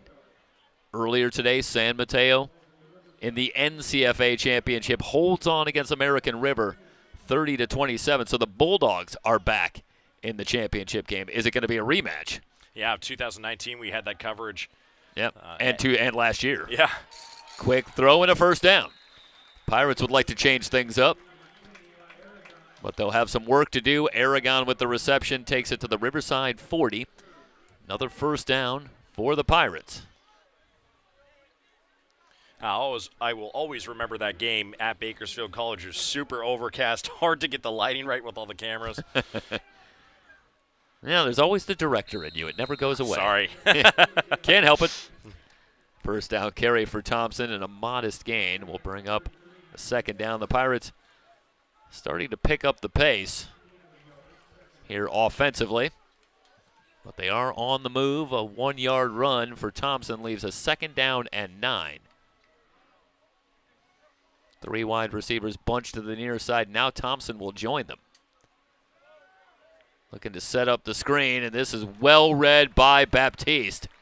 They wanted to go to Aragon, but he lost about 4 yards on the play. It's going to set up a 3rd and very long. I'm just confused by the play design there. On the short field, they go with the screen. They have all of the receivers bunched up on the left side, and then they let interior pressure from the edges there. Like from the get-go, that play was destroyed. Yeah, the Tigers seem to be well onto it. 3rd and 13. Irvin looking deep. And it's caught! What a sensational grab by Hoffman.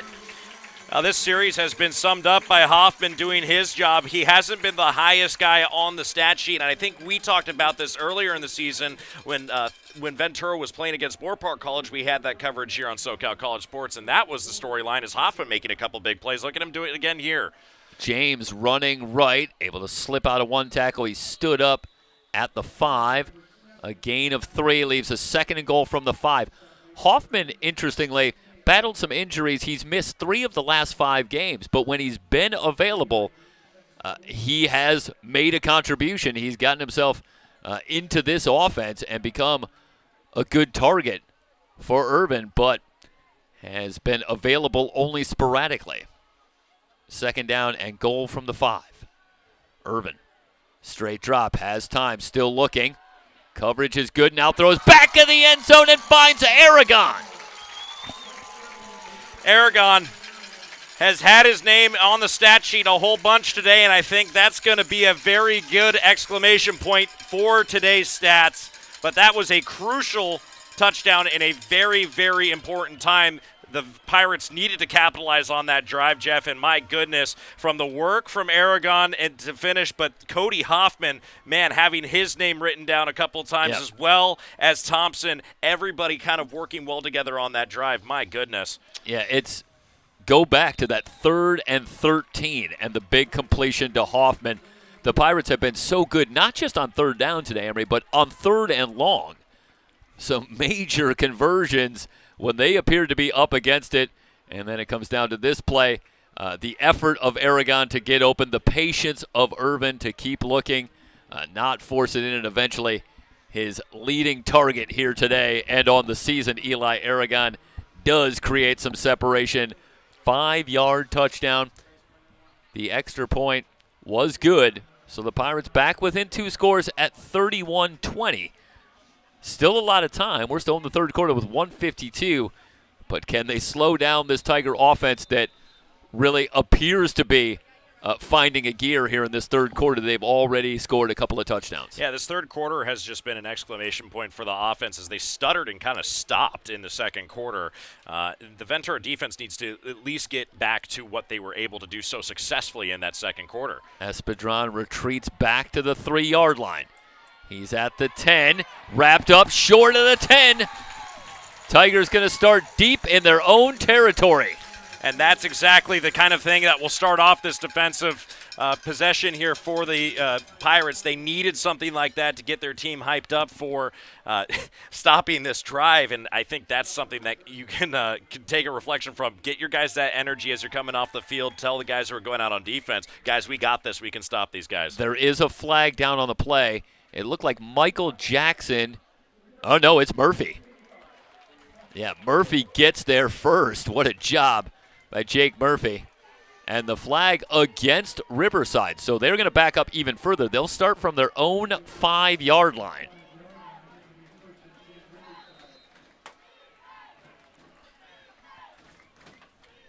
And here comes Barton with Strong to his right. As the snap, they go to Strong. Straight up the middle, pushing the pile. He's out past the 10. What a luxury. Bryce Strong in this running game with their backs against their own end zone. And you get 6 yards on 1st down to bring up a 2nd down and 4. Let me tell you something about Strong, too, is not only is he a wise runner with the football in his hands, he's a strong runner. His legs keep moving after first contact, and look at him do it again. Yeah, on the carry, he's out past the 20, an immediate 1st down. He's up over 100 yards, 5th straight game with 100+ for Bryce Strong. Has it to the 21, immediately moves the chains.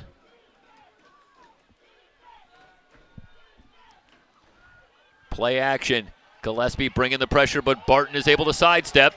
Going to tuck in and run. Flag down in the backfield where you would likely see holding. Let's wait and see what the call is. Yeah, I think it's going to be Kalepi Huusa, number 69 there. He had his hands all up inside the defensive end as he turned around. And, you know, usually when the defensive end is holding his hands up and not going anywhere, that's an indication. Well, it was Gillespie that got the penetration on the interior of that defensive line initially, but it's Hausia on the outside, that left tackle,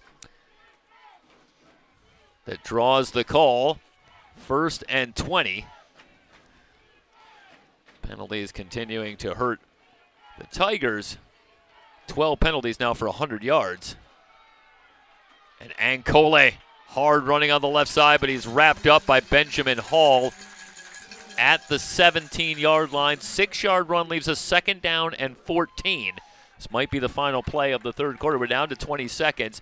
Tigers don't have to run another play if they don't want to. I'm really impressed with the work of Hall. This is the second time I'm going to note on this from him. He was really, really good in the pursuit there, and he never let him catch the edge. That's really commendable there. Supreme confidence. They're going to run another play in the third quarter. Espedron makes the catch. He's at the 20. McKelligon had a shot at him. Now they finally bring him down. It's Gillespie getting all the way out there at the 22. When we come back to start the fourth quarter, it will be a big 3rd down and 9 for the Tigers. We're through 3. Riverside on top of Ventura, 31-20. It's the SCFA Championship here on SoCalCollegeSports.com and the VC Sports Network.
The touchdown by Eli Aragon has the Pirates back within 11. And looking for a stop to get off the field. It's a 3rd and 9 for the Tigers. Snap to Barton. Under pressure. Barton scrambling. Thought about trying to throw at the last second. Great coverage downfield. He is well short of the first down. Brings up 4th down. And the Pirates are going to get it back. Well, here comes the punting unit. You know, it's great. No, Jeff, that's fine. You know, it's interesting. He had Modica open on that play. He turned around and he had the yardage. He's hovering right around that 30-yard line. And it seemed like he hesitated to throw the football, and then he just decided to turn upfield because the pressure was coming in. But I think that was a missed opportunity for Riverside. Nathaniel Wallace averaging just under 40 yards a kick. Waits at his own 10-yard line. Aragon at the Pirate 36. Short kick, low line drive, and the Tigers will down it at the Ventura 42. So good field position for the Pirates. Can they creep a little closer? Yeah, the Pirates offense able to score on a very long drive the last time down the field, but I think this is how they're going to have to play it, and they're going to have to hope their defense can get back out on the field with time and be able to make another stop here. It's going to be so important for them to do that again. And I think this drive really makes or breaks the next couple moments here. The Pirates averaging a little over 240 yards a game on the ground. James hit and dropped for a loss of a yard. They're nowhere close to that number today, but I think they need to stay with that running game. 2 reasons you maintain balance, but I think they also have to buy a little time for their defense to rest. They're going to need more stops. 2nd down and 11. Again, getting those short completions, being able to move the football on the ground is so important here.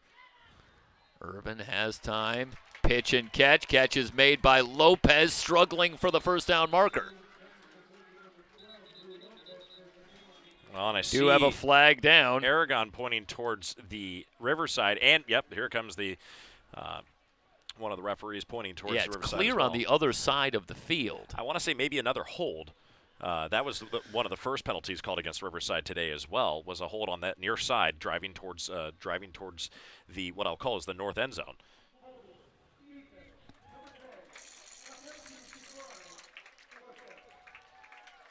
And it's against Riverside, but by the spot, it appeared that Lopez had enough for the first down anyway.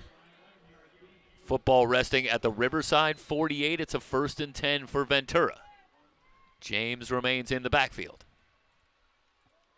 He'll get the handoff. Runs into a wall. No gain for Lamont James again. Well, sometimes we talk about a season high in terms of rushing yards or that type of thing, but I think for Lamont James in the season he's had, we're talking about a season low here today, and that is a feather in the cap of this Tiger defense that they have been able to slow down this Pirate running game. 2nd down and 10 from the 48. Blitz coming. Irvin looking deep and just overshoots his target. The pass incomplete. Intended for Lopez. Gosh, Jeff, you look at the defense of Riverside. They're playing this light, soft man, and they're adding an extra man into the box here, looking for that running play. And I think that's why Ventura is having such a hard time getting that run going in this drive in particular. That throwing play in the last just snap was well designed. I think he just was off the mark. 3 wide receivers to the right. Irvin looking left. Unloads. And it's incomplete. The coverage was outstanding by Baptiste. He wanted Tiandre Newcomb.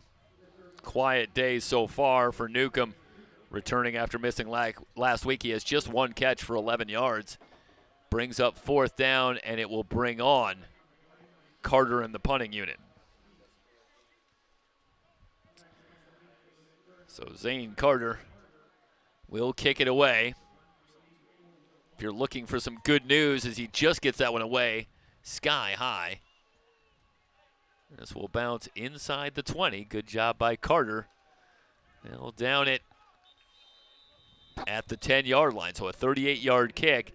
The Pirates have done well playing field position against this Tiger offense. They'll have to go 90 yards. With 12:42 remaining, the Tigers get the ball back, leading by 11. Well, that sun is just almost below our little visor here in the booth, Jeff. Man, a beautiful day here in Southern California, if Football anything. weather. Yeah. Autumn in Southern California. Don't worry, it's sunny and about 70 degrees outside. They give to Strong, pushing the pile to the 15, a gain of 5, leaves a 2nd down and 5. Anthony Albanez, Larry Avila with the stop, 2nd down and 5 as they spot it at the 16. Back to Strong, a little hesitation, now finds a lane. Cut down at the 22, good enough for a 1st down. Elijah Hamilton with the stop. Yeah, Ventura's really got to find a way to stop that run. That was almost an at-will run. You saw the gap just opening up, and that 5-man front for Riverside just so good at allowing that running back to get space. Strong sweeping to the left side. Brought down at the 26, McKelligan with the tackle. 2nd down and 6. The Tigers trying to eat up some clock. They've already come up with 1 first down. Now they face a 2nd down and 6 as the clock continues to move. 11:37 and counting remaining in the ballgame. Running room on the left side and another 1st down. Bencola replacing Strong, but the result largely the same. Good yardage. Out to the 33, another 1st down for Riverside. Bencola, who had just 4 carries over the last couple of weeks, coming back from an injury. Now up over 40 yards. As a team, the Tigers nearing the 200-yard mark on the ground. Yeah, and it's interesting. You got to be able to trust your defensive backs and your secondary to stop these guys in man coverage, because look at what they're doing. They're just running it down your gut here. And Ventura just made a really neat adjustment. There's 4 men standing in the box back there looking at where the play is going. The linebackers, if you check them out, look, you have a cover 2 high, and they're both sitting down back into the running play trying to see where he's going. Bencola bounces it outside. Brought down by Hamilton at the 43. It looked for a moment as if Bencola had found some daylight, but Hamilton closes quickly, limits him to a gain of a couple, but it is enough to move the chains. So a 1st and 10. And Bencola did find a little more daylight. 7 yards to move the chains. Fresh set of downs. Play action. Barton looking over the middle. Perfect pass from Barton. And into Pirate territory at the 35. Yeah, Jeff, that's as he finds, excuse me, sorry about that, Connor May is tight end. Yeah, Jeff, that's just the wrong play at the wrong time defensively. They sent the blitz in as you have the tight end come off the edge there, and just watch him come right over unmarked, and the linebacker was not able to adjust. They ran a cover too high look the prior play, and then they go with the DB blitz, and that just left that center lane completely open in the field. Yeah, McKelligon elevates trying to get a hand in on that play, but it's a perfect pass from Barton. Finding May. Looking for Holloway on the screen, and one of the rare times that the screen didn't go much of anywhere. There is a flag down all the way on the other side of the field.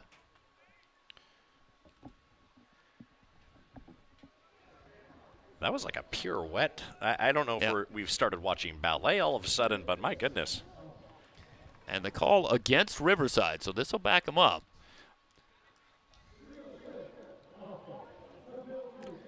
But they're going to decline the penalty and take the 2-yard loss, leaving a 2nd down and 12 from the Ventura 38. As well as the loss of down. That's the right decision there. Back to Strong, straight ahead. And a gain of about 3. And a huge 3rd down coming in. A very late flag comes in.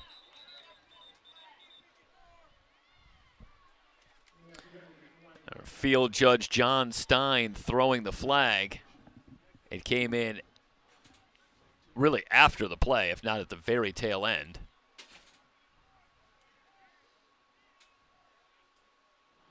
Well, I see Riverside players pointing towards the Ventura end zone, but nobody seems too eager to start moving and presumably knowing what the penalty is. So the personal foul on Larry Avila will tack on 15 yards. So instead of a 3rd and 9 and a chance to get off the field, it's going to move it down to the 19-yard line of Ventura. And there could be little doubt that the penalties have hurt Riverside more today, but arguably no penalty bigger than that one for either team, as it takes the 3rd down off the board and instead gives Riverside a 1st down at the Ventura 19-yard line. Strong on the run with a head of steam to the 14-yard line, 5-yard run. Brings up a 2nd down and 5.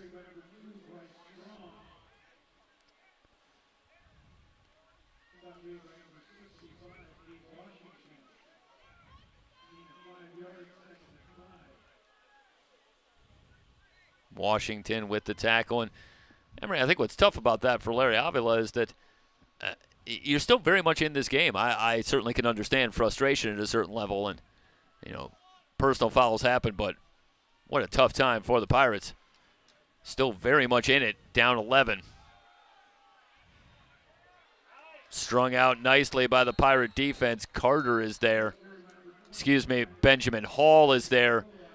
Bencola brought down at the 14-yard line.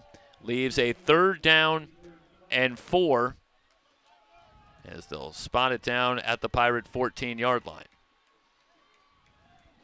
Yeah, still plenty of time left in this game to make some changes. And the defense on this stand, they do need a stop. It's not over. Definitely not over. Well, if they can hold the Tigers to a field goal here, they're still within 2 scores. Strong running lane up the middle again, has the 1st down.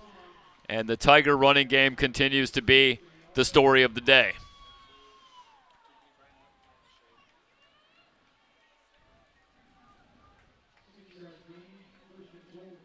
The 6-yard run gives the Tigers a 1st down and goal from the Pirate 8-yard line. And not only does it keep the touchdown in the picture and a chance to make this a 3-score game, but no matter what the scenario, they could take a little more time off the clock. Strong dancing in the backfield. A gain of a couple before Carter pushes him back. 2nd down and goal. Carter had a busy second half in that Pirate secondary.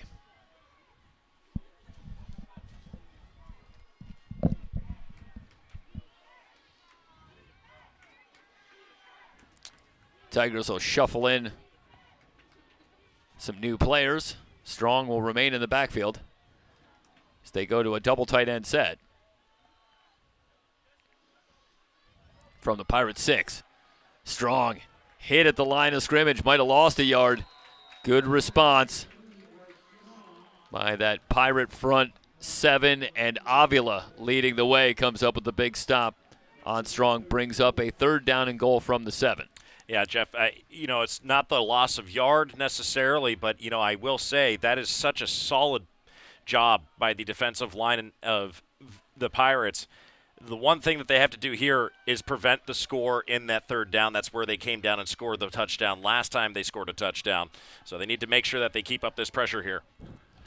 Play action, Barton dropping back, still looking, throws, and completes for the touchdown, finding Jaquez Modica.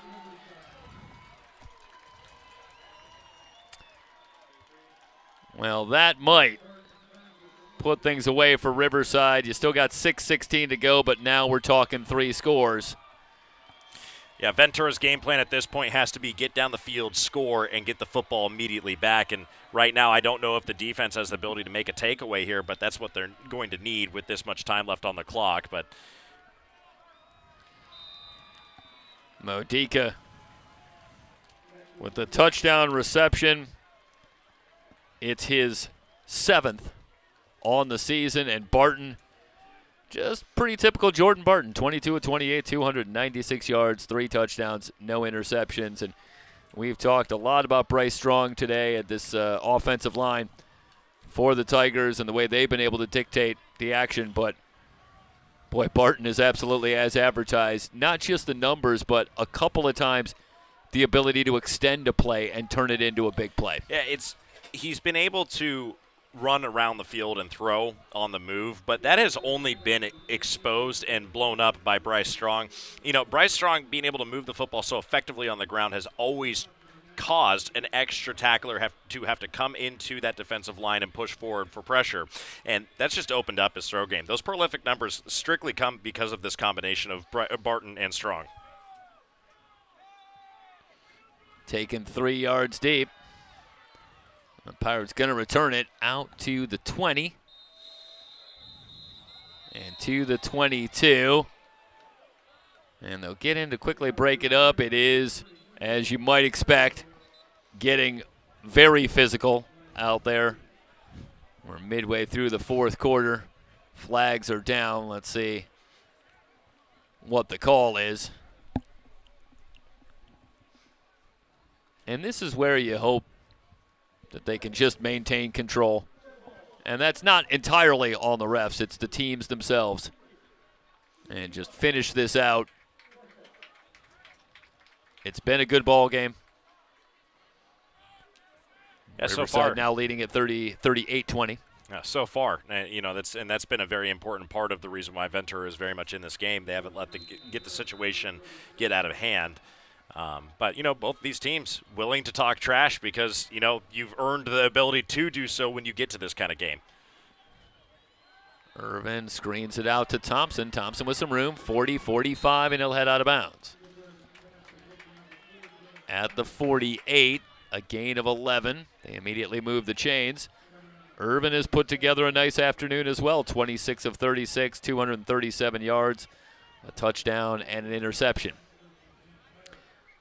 Incidentally, Irvin and Barton both among the top 3 in completion percentage on the season. Barton tops the list, but Irvin is 3rd in the entire 3C2A.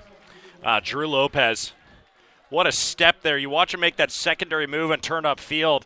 I mean, my goodness, that's exactly what Ventura needs to do. They need to work that 2-minute drill and continue to drive down this field here, Jeff.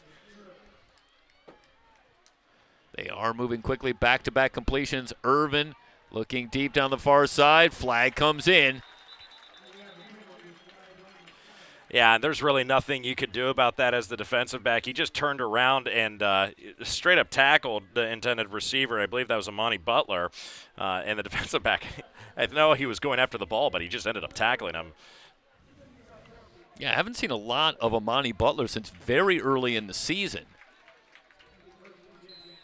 And it brings, it moves it to the 25 where it'll be 1st and 10. So good to see Butler back in the fold. Finishing up his freshman year. Blitz coming. Crossing pattern complete. But not much there as Nixon is able to bring down Lopez. Pickup of a couple of yards. Clock moving. Down to 5:09 and counting. Irvin quickly to the line. Looking right, throwing deep, has a man, touchdown Pirates! Back to Eli Aragon, second touchdown for Aragon here in the second half, and the Pirates back within a couple of scores, 38-26. Extra point would get them back within 11. Well, this is getting a little closer to what we thought we might see in the first half. Yeah. You're just going to see this looking to go to Aragon the entire way, and he runs that streak pattern right down the near side. Watch 12th reception today. Watch the football come into your living room right here. Wow. Working against Linton. One-on-one, that's a tough assignment. Matching up with Aragon for Marcellus Linton, and Aragon now up to 9 touchdown receptions on the season. And we talked a little bit about the catches dropping off for Aragon, who is bound to get a little more attention from defenses as the season goes on. But interestingly, the touchdowns really haven't dropped off. He has still been a great red zone target, and that one from outside the red zone. And you have to commend his route running there. He made the exact right move at the right time to get the separation he needed in the end zone in order to catch the football, and I think that's something that he's been able to do all season, Jeff. Yeah, he might be getting a lot more coverage as the drives continue to go down the field, but once you need to have the best route runners making those moves in the end zone, I think he's been a very fresh target, Jeff. And one important update here is the point after, no good. The score has not changed, so 38-26. And, of course, the import of that is that a field goal is no longer part of the equation at all. You need 2 touchdowns if you're the Pirates here in the final 5 minutes if you're going to come back and get the win here. Well, I think understandably they have to kick the field goal off. They might go for the onside. It looks like they might be setting up for that, but you have to score 2 touchdowns like you said, Jeff. 4:56 remaining in the game. And taken right at the 45. It looks like the Tigers did come up with it cleanly. And a good job for Riverside. They'll take over. The Pirates have all 3 timeouts. So if they can come up with a stop, there is enough time to make something happen. But, of course, that buries the lead a little bit here, coming up with the stop, even when you have a good sense that the Tigers are going to run the football. No certainty by any stretch that you can get off the field here if you're the Pirate defense. Right. And, Jeff, I think at this point we're going to be looking at a healthy dosage of Bryce Strong and Caleb Alvery at this point.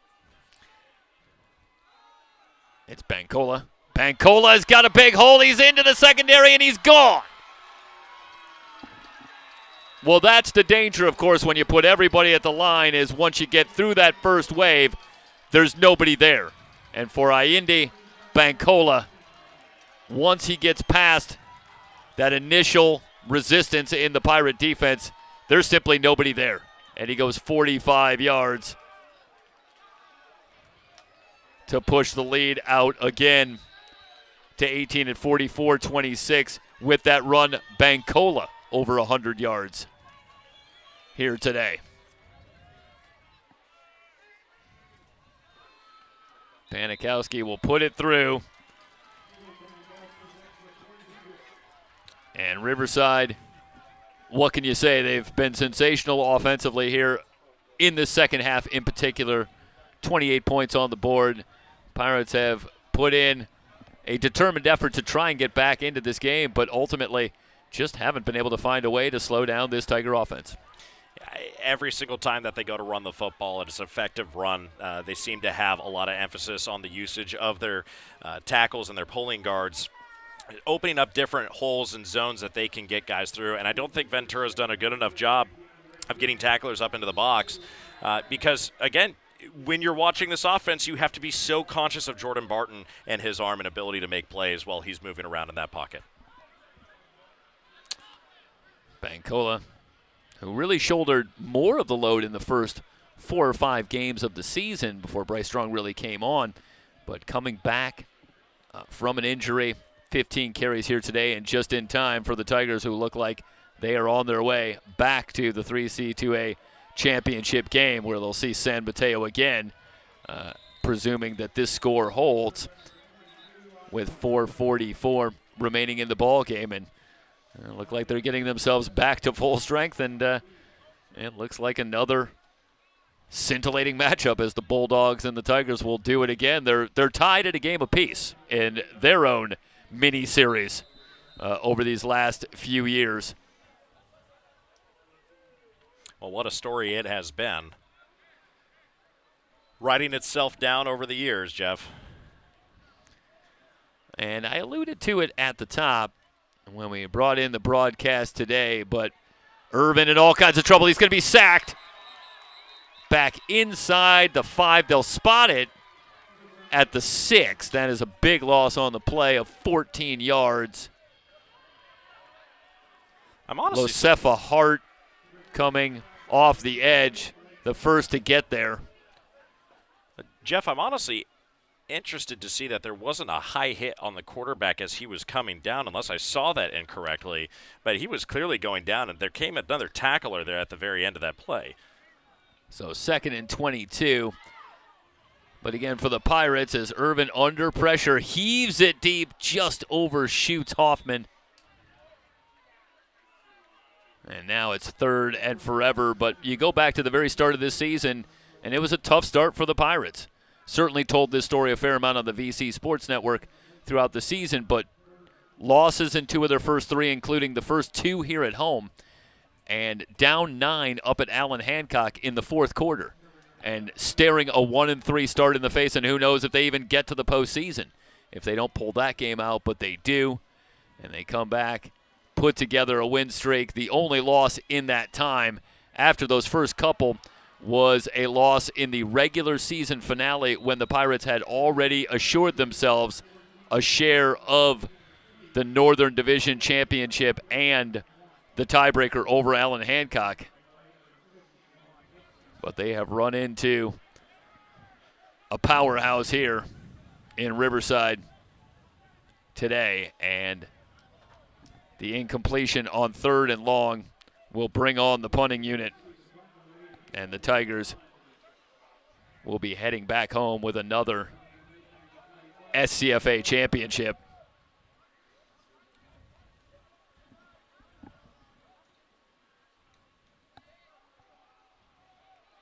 High kick from Carter, short, and the fair catch made at the 31. And we'll see if the Pirates at this point are willing to concede at a certain level and see if Riverside can run out the clock. Still 3:47, so we're certainly still in the kind of territory where anything could happen. It would have to be certainly nothing short of spectacular. Yeah, it'd be an all-timer. No question about it. And a quick handoff on the inside. Strong reverses field, finds some running room. Strong with a first down and more inside the 15. Late flag coming in. Well, just when they think they have Bryce Strong bottled up, Strong doesn't need a big hole from this offensive line. He creates his own running room. Personal foul on Riverside, so this will come back. Yeah, that blindside block on the edge there, that was exactly where that came from. There was supposed to be a tackler in onto into Bryce Strong. And I don't know if we have a replay of it, but you can see the moment that he bounces out of the pocket, that's where the blindside block comes in. But So 1st and 10, they'll back it up to the 35, where it should be about 1st and 14.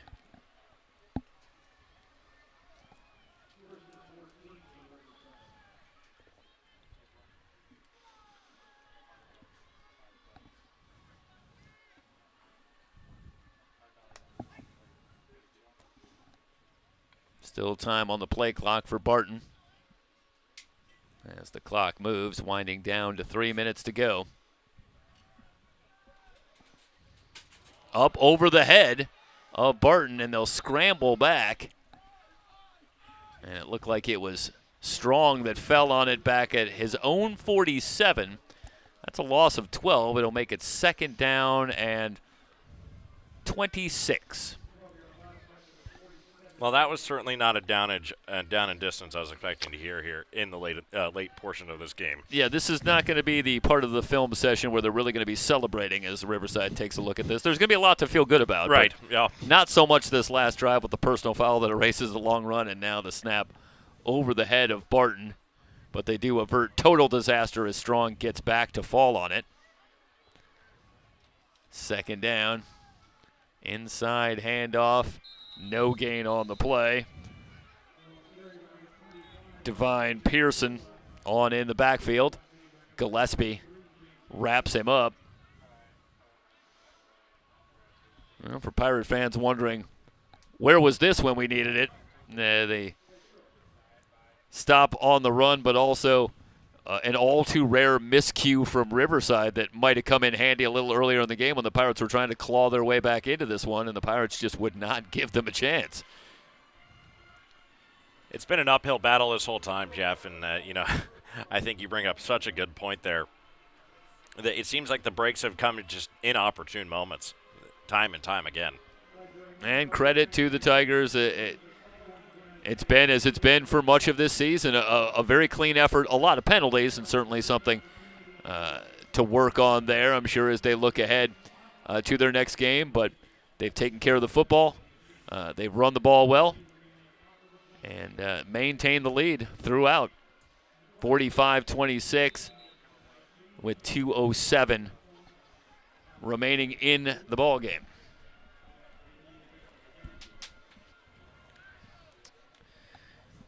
Well, busy weekend on SoCal College Sports. We'll be back tomorrow with final day coverage of both the men's and women's soccer championships from Mount San Antonio College and the women's volleyball championship. Of which I'm very excited to see how that wraps up the soccer tournament. That is, I was on the coverage for that You're not earlier. excited about the volleyball championship? I shouldn't get you in trouble. I haven't been. Okay. I love volleyball. I've been covering soccer this whole time. Of course. We understand. Pearson on the carry, brought down at the 40. It brings up 4th down. Well, and I felt so bad. Our two commentators who are covering the main field for the championship tomorrow for soccer got two of the more blowout games, which are not so fun to commentate and cover and watch when you're observing. Meanwhile, myself and one of our color commentators and main Spanish play-by-play broadcaster over here at SoCal College Sports, Jose Duran, we had 2 extra overtime games that ended up being like last-minute scores and all kinds of antics and controversies. And well, it's a crapshoot. Yeah, you never know what you're going to get. Meanwhile, timeout on the field with 1:52 remaining in the ball game, and a 4th and 19, and we'll see the Riverside punting unit. Pirates will have the ball one more time, but this one has been decided. Riverside up 19, 45-26 here in the final stages, and on their way back to the 3C2A title game for the 4th consecutive year. I am curious as to what this false start. Okay. I was going to say, I'm curious as to what this exactly was. Bryce Strong ends the game with 158 yards on 24 carries. Allende Boncola, 15 carries, 103 yards, and 3 touchdowns. Barton, 22 of 28, 296 yards, 3 touchdowns. Espadron, Campbell, and Modica, all with touchdown receptions. And movement once again. My goodness. On the left side of that Tiger offensive line. This will back it up to midfield. From no man's land. A little more room.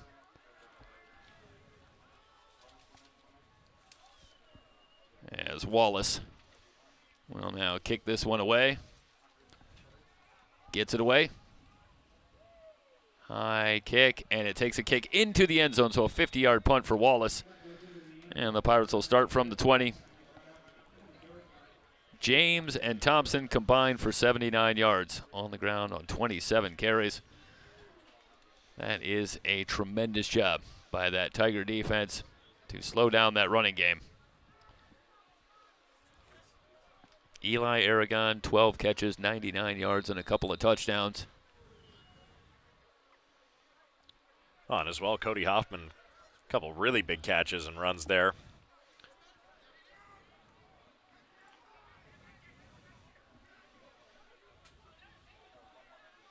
Straight drop for Irvin. Sidearm throw complete at the 23. That's a great job by Irvin to get that pass in there. Tight coverage by Nixon, but Thompson with the catch. Gain of 3. Clock moving. Pirates will move quickly, but not looking to stop the clock. Out to Thompson again in the flat. Makes a little move at the 25. Brought down short of the first down marker. Leaves a 3rd down and a long 3. Spotting it just outside the 27. 3 wide receivers to the right. Irvin completes once again. Washington on the reception at the 35. Good enough to move the chains. They'll stop the clock just long enough to move the chains as we're under a minute to go. Well, golden hour here, Jeff.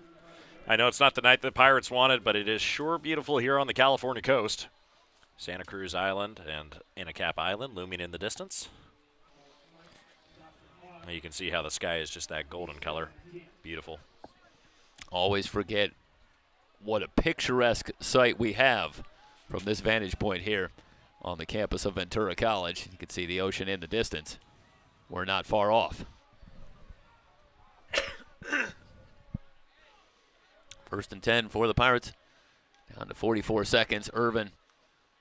Sideline pass complete. Another catch for Aragon, who will go over 100 yards with that reception here today.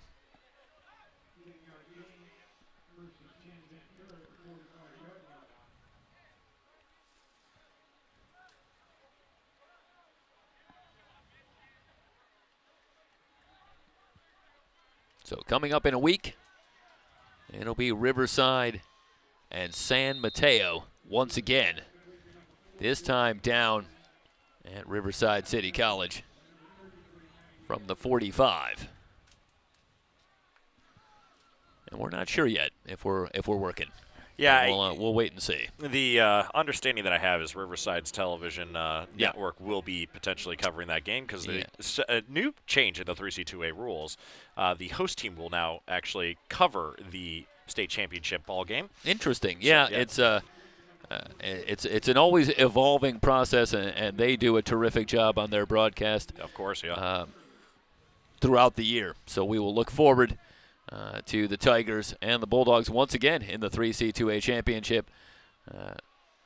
Once again, best of 3. Mm-hmm. This is a best 2 of 3 falls here. So this will be the final one between San Mateo, or maybe not. Who knows with the way those two programs continue to dominate the action. Yeah, it's really incredible how San Mateo has continued to do it year after year. They seem to just find their way into the championship game, and not for any just mystery of a reason. And last year, as a deep throw into the end zone, double coverage is there. It's going to be picked off. And that will punctuate things for Riverside. as Irvin picked off with 8 seconds remaining. And, looking ahead to that championship game, one thing I feel comfortable saying is I don't think we'll see a repeat of the last time those two teams met, a truly odd result as San Mateo, just a dominant performance. And Riverside will have an opportunity to not only bring a championship back, but will look to reverse that score as well. It couldn't have felt too good coming back after San Mateo all over them last year in the championship game, and we'll look forward to that as they will come out in victory formation. One more snap, and we can wrap things up here from the VC Sportsplex as Riverside going to win this one 45-26. And from the wild card spot, the Tigers are on to the 3C2A championship game, and the Bulldogs of College of San Mateo are coming.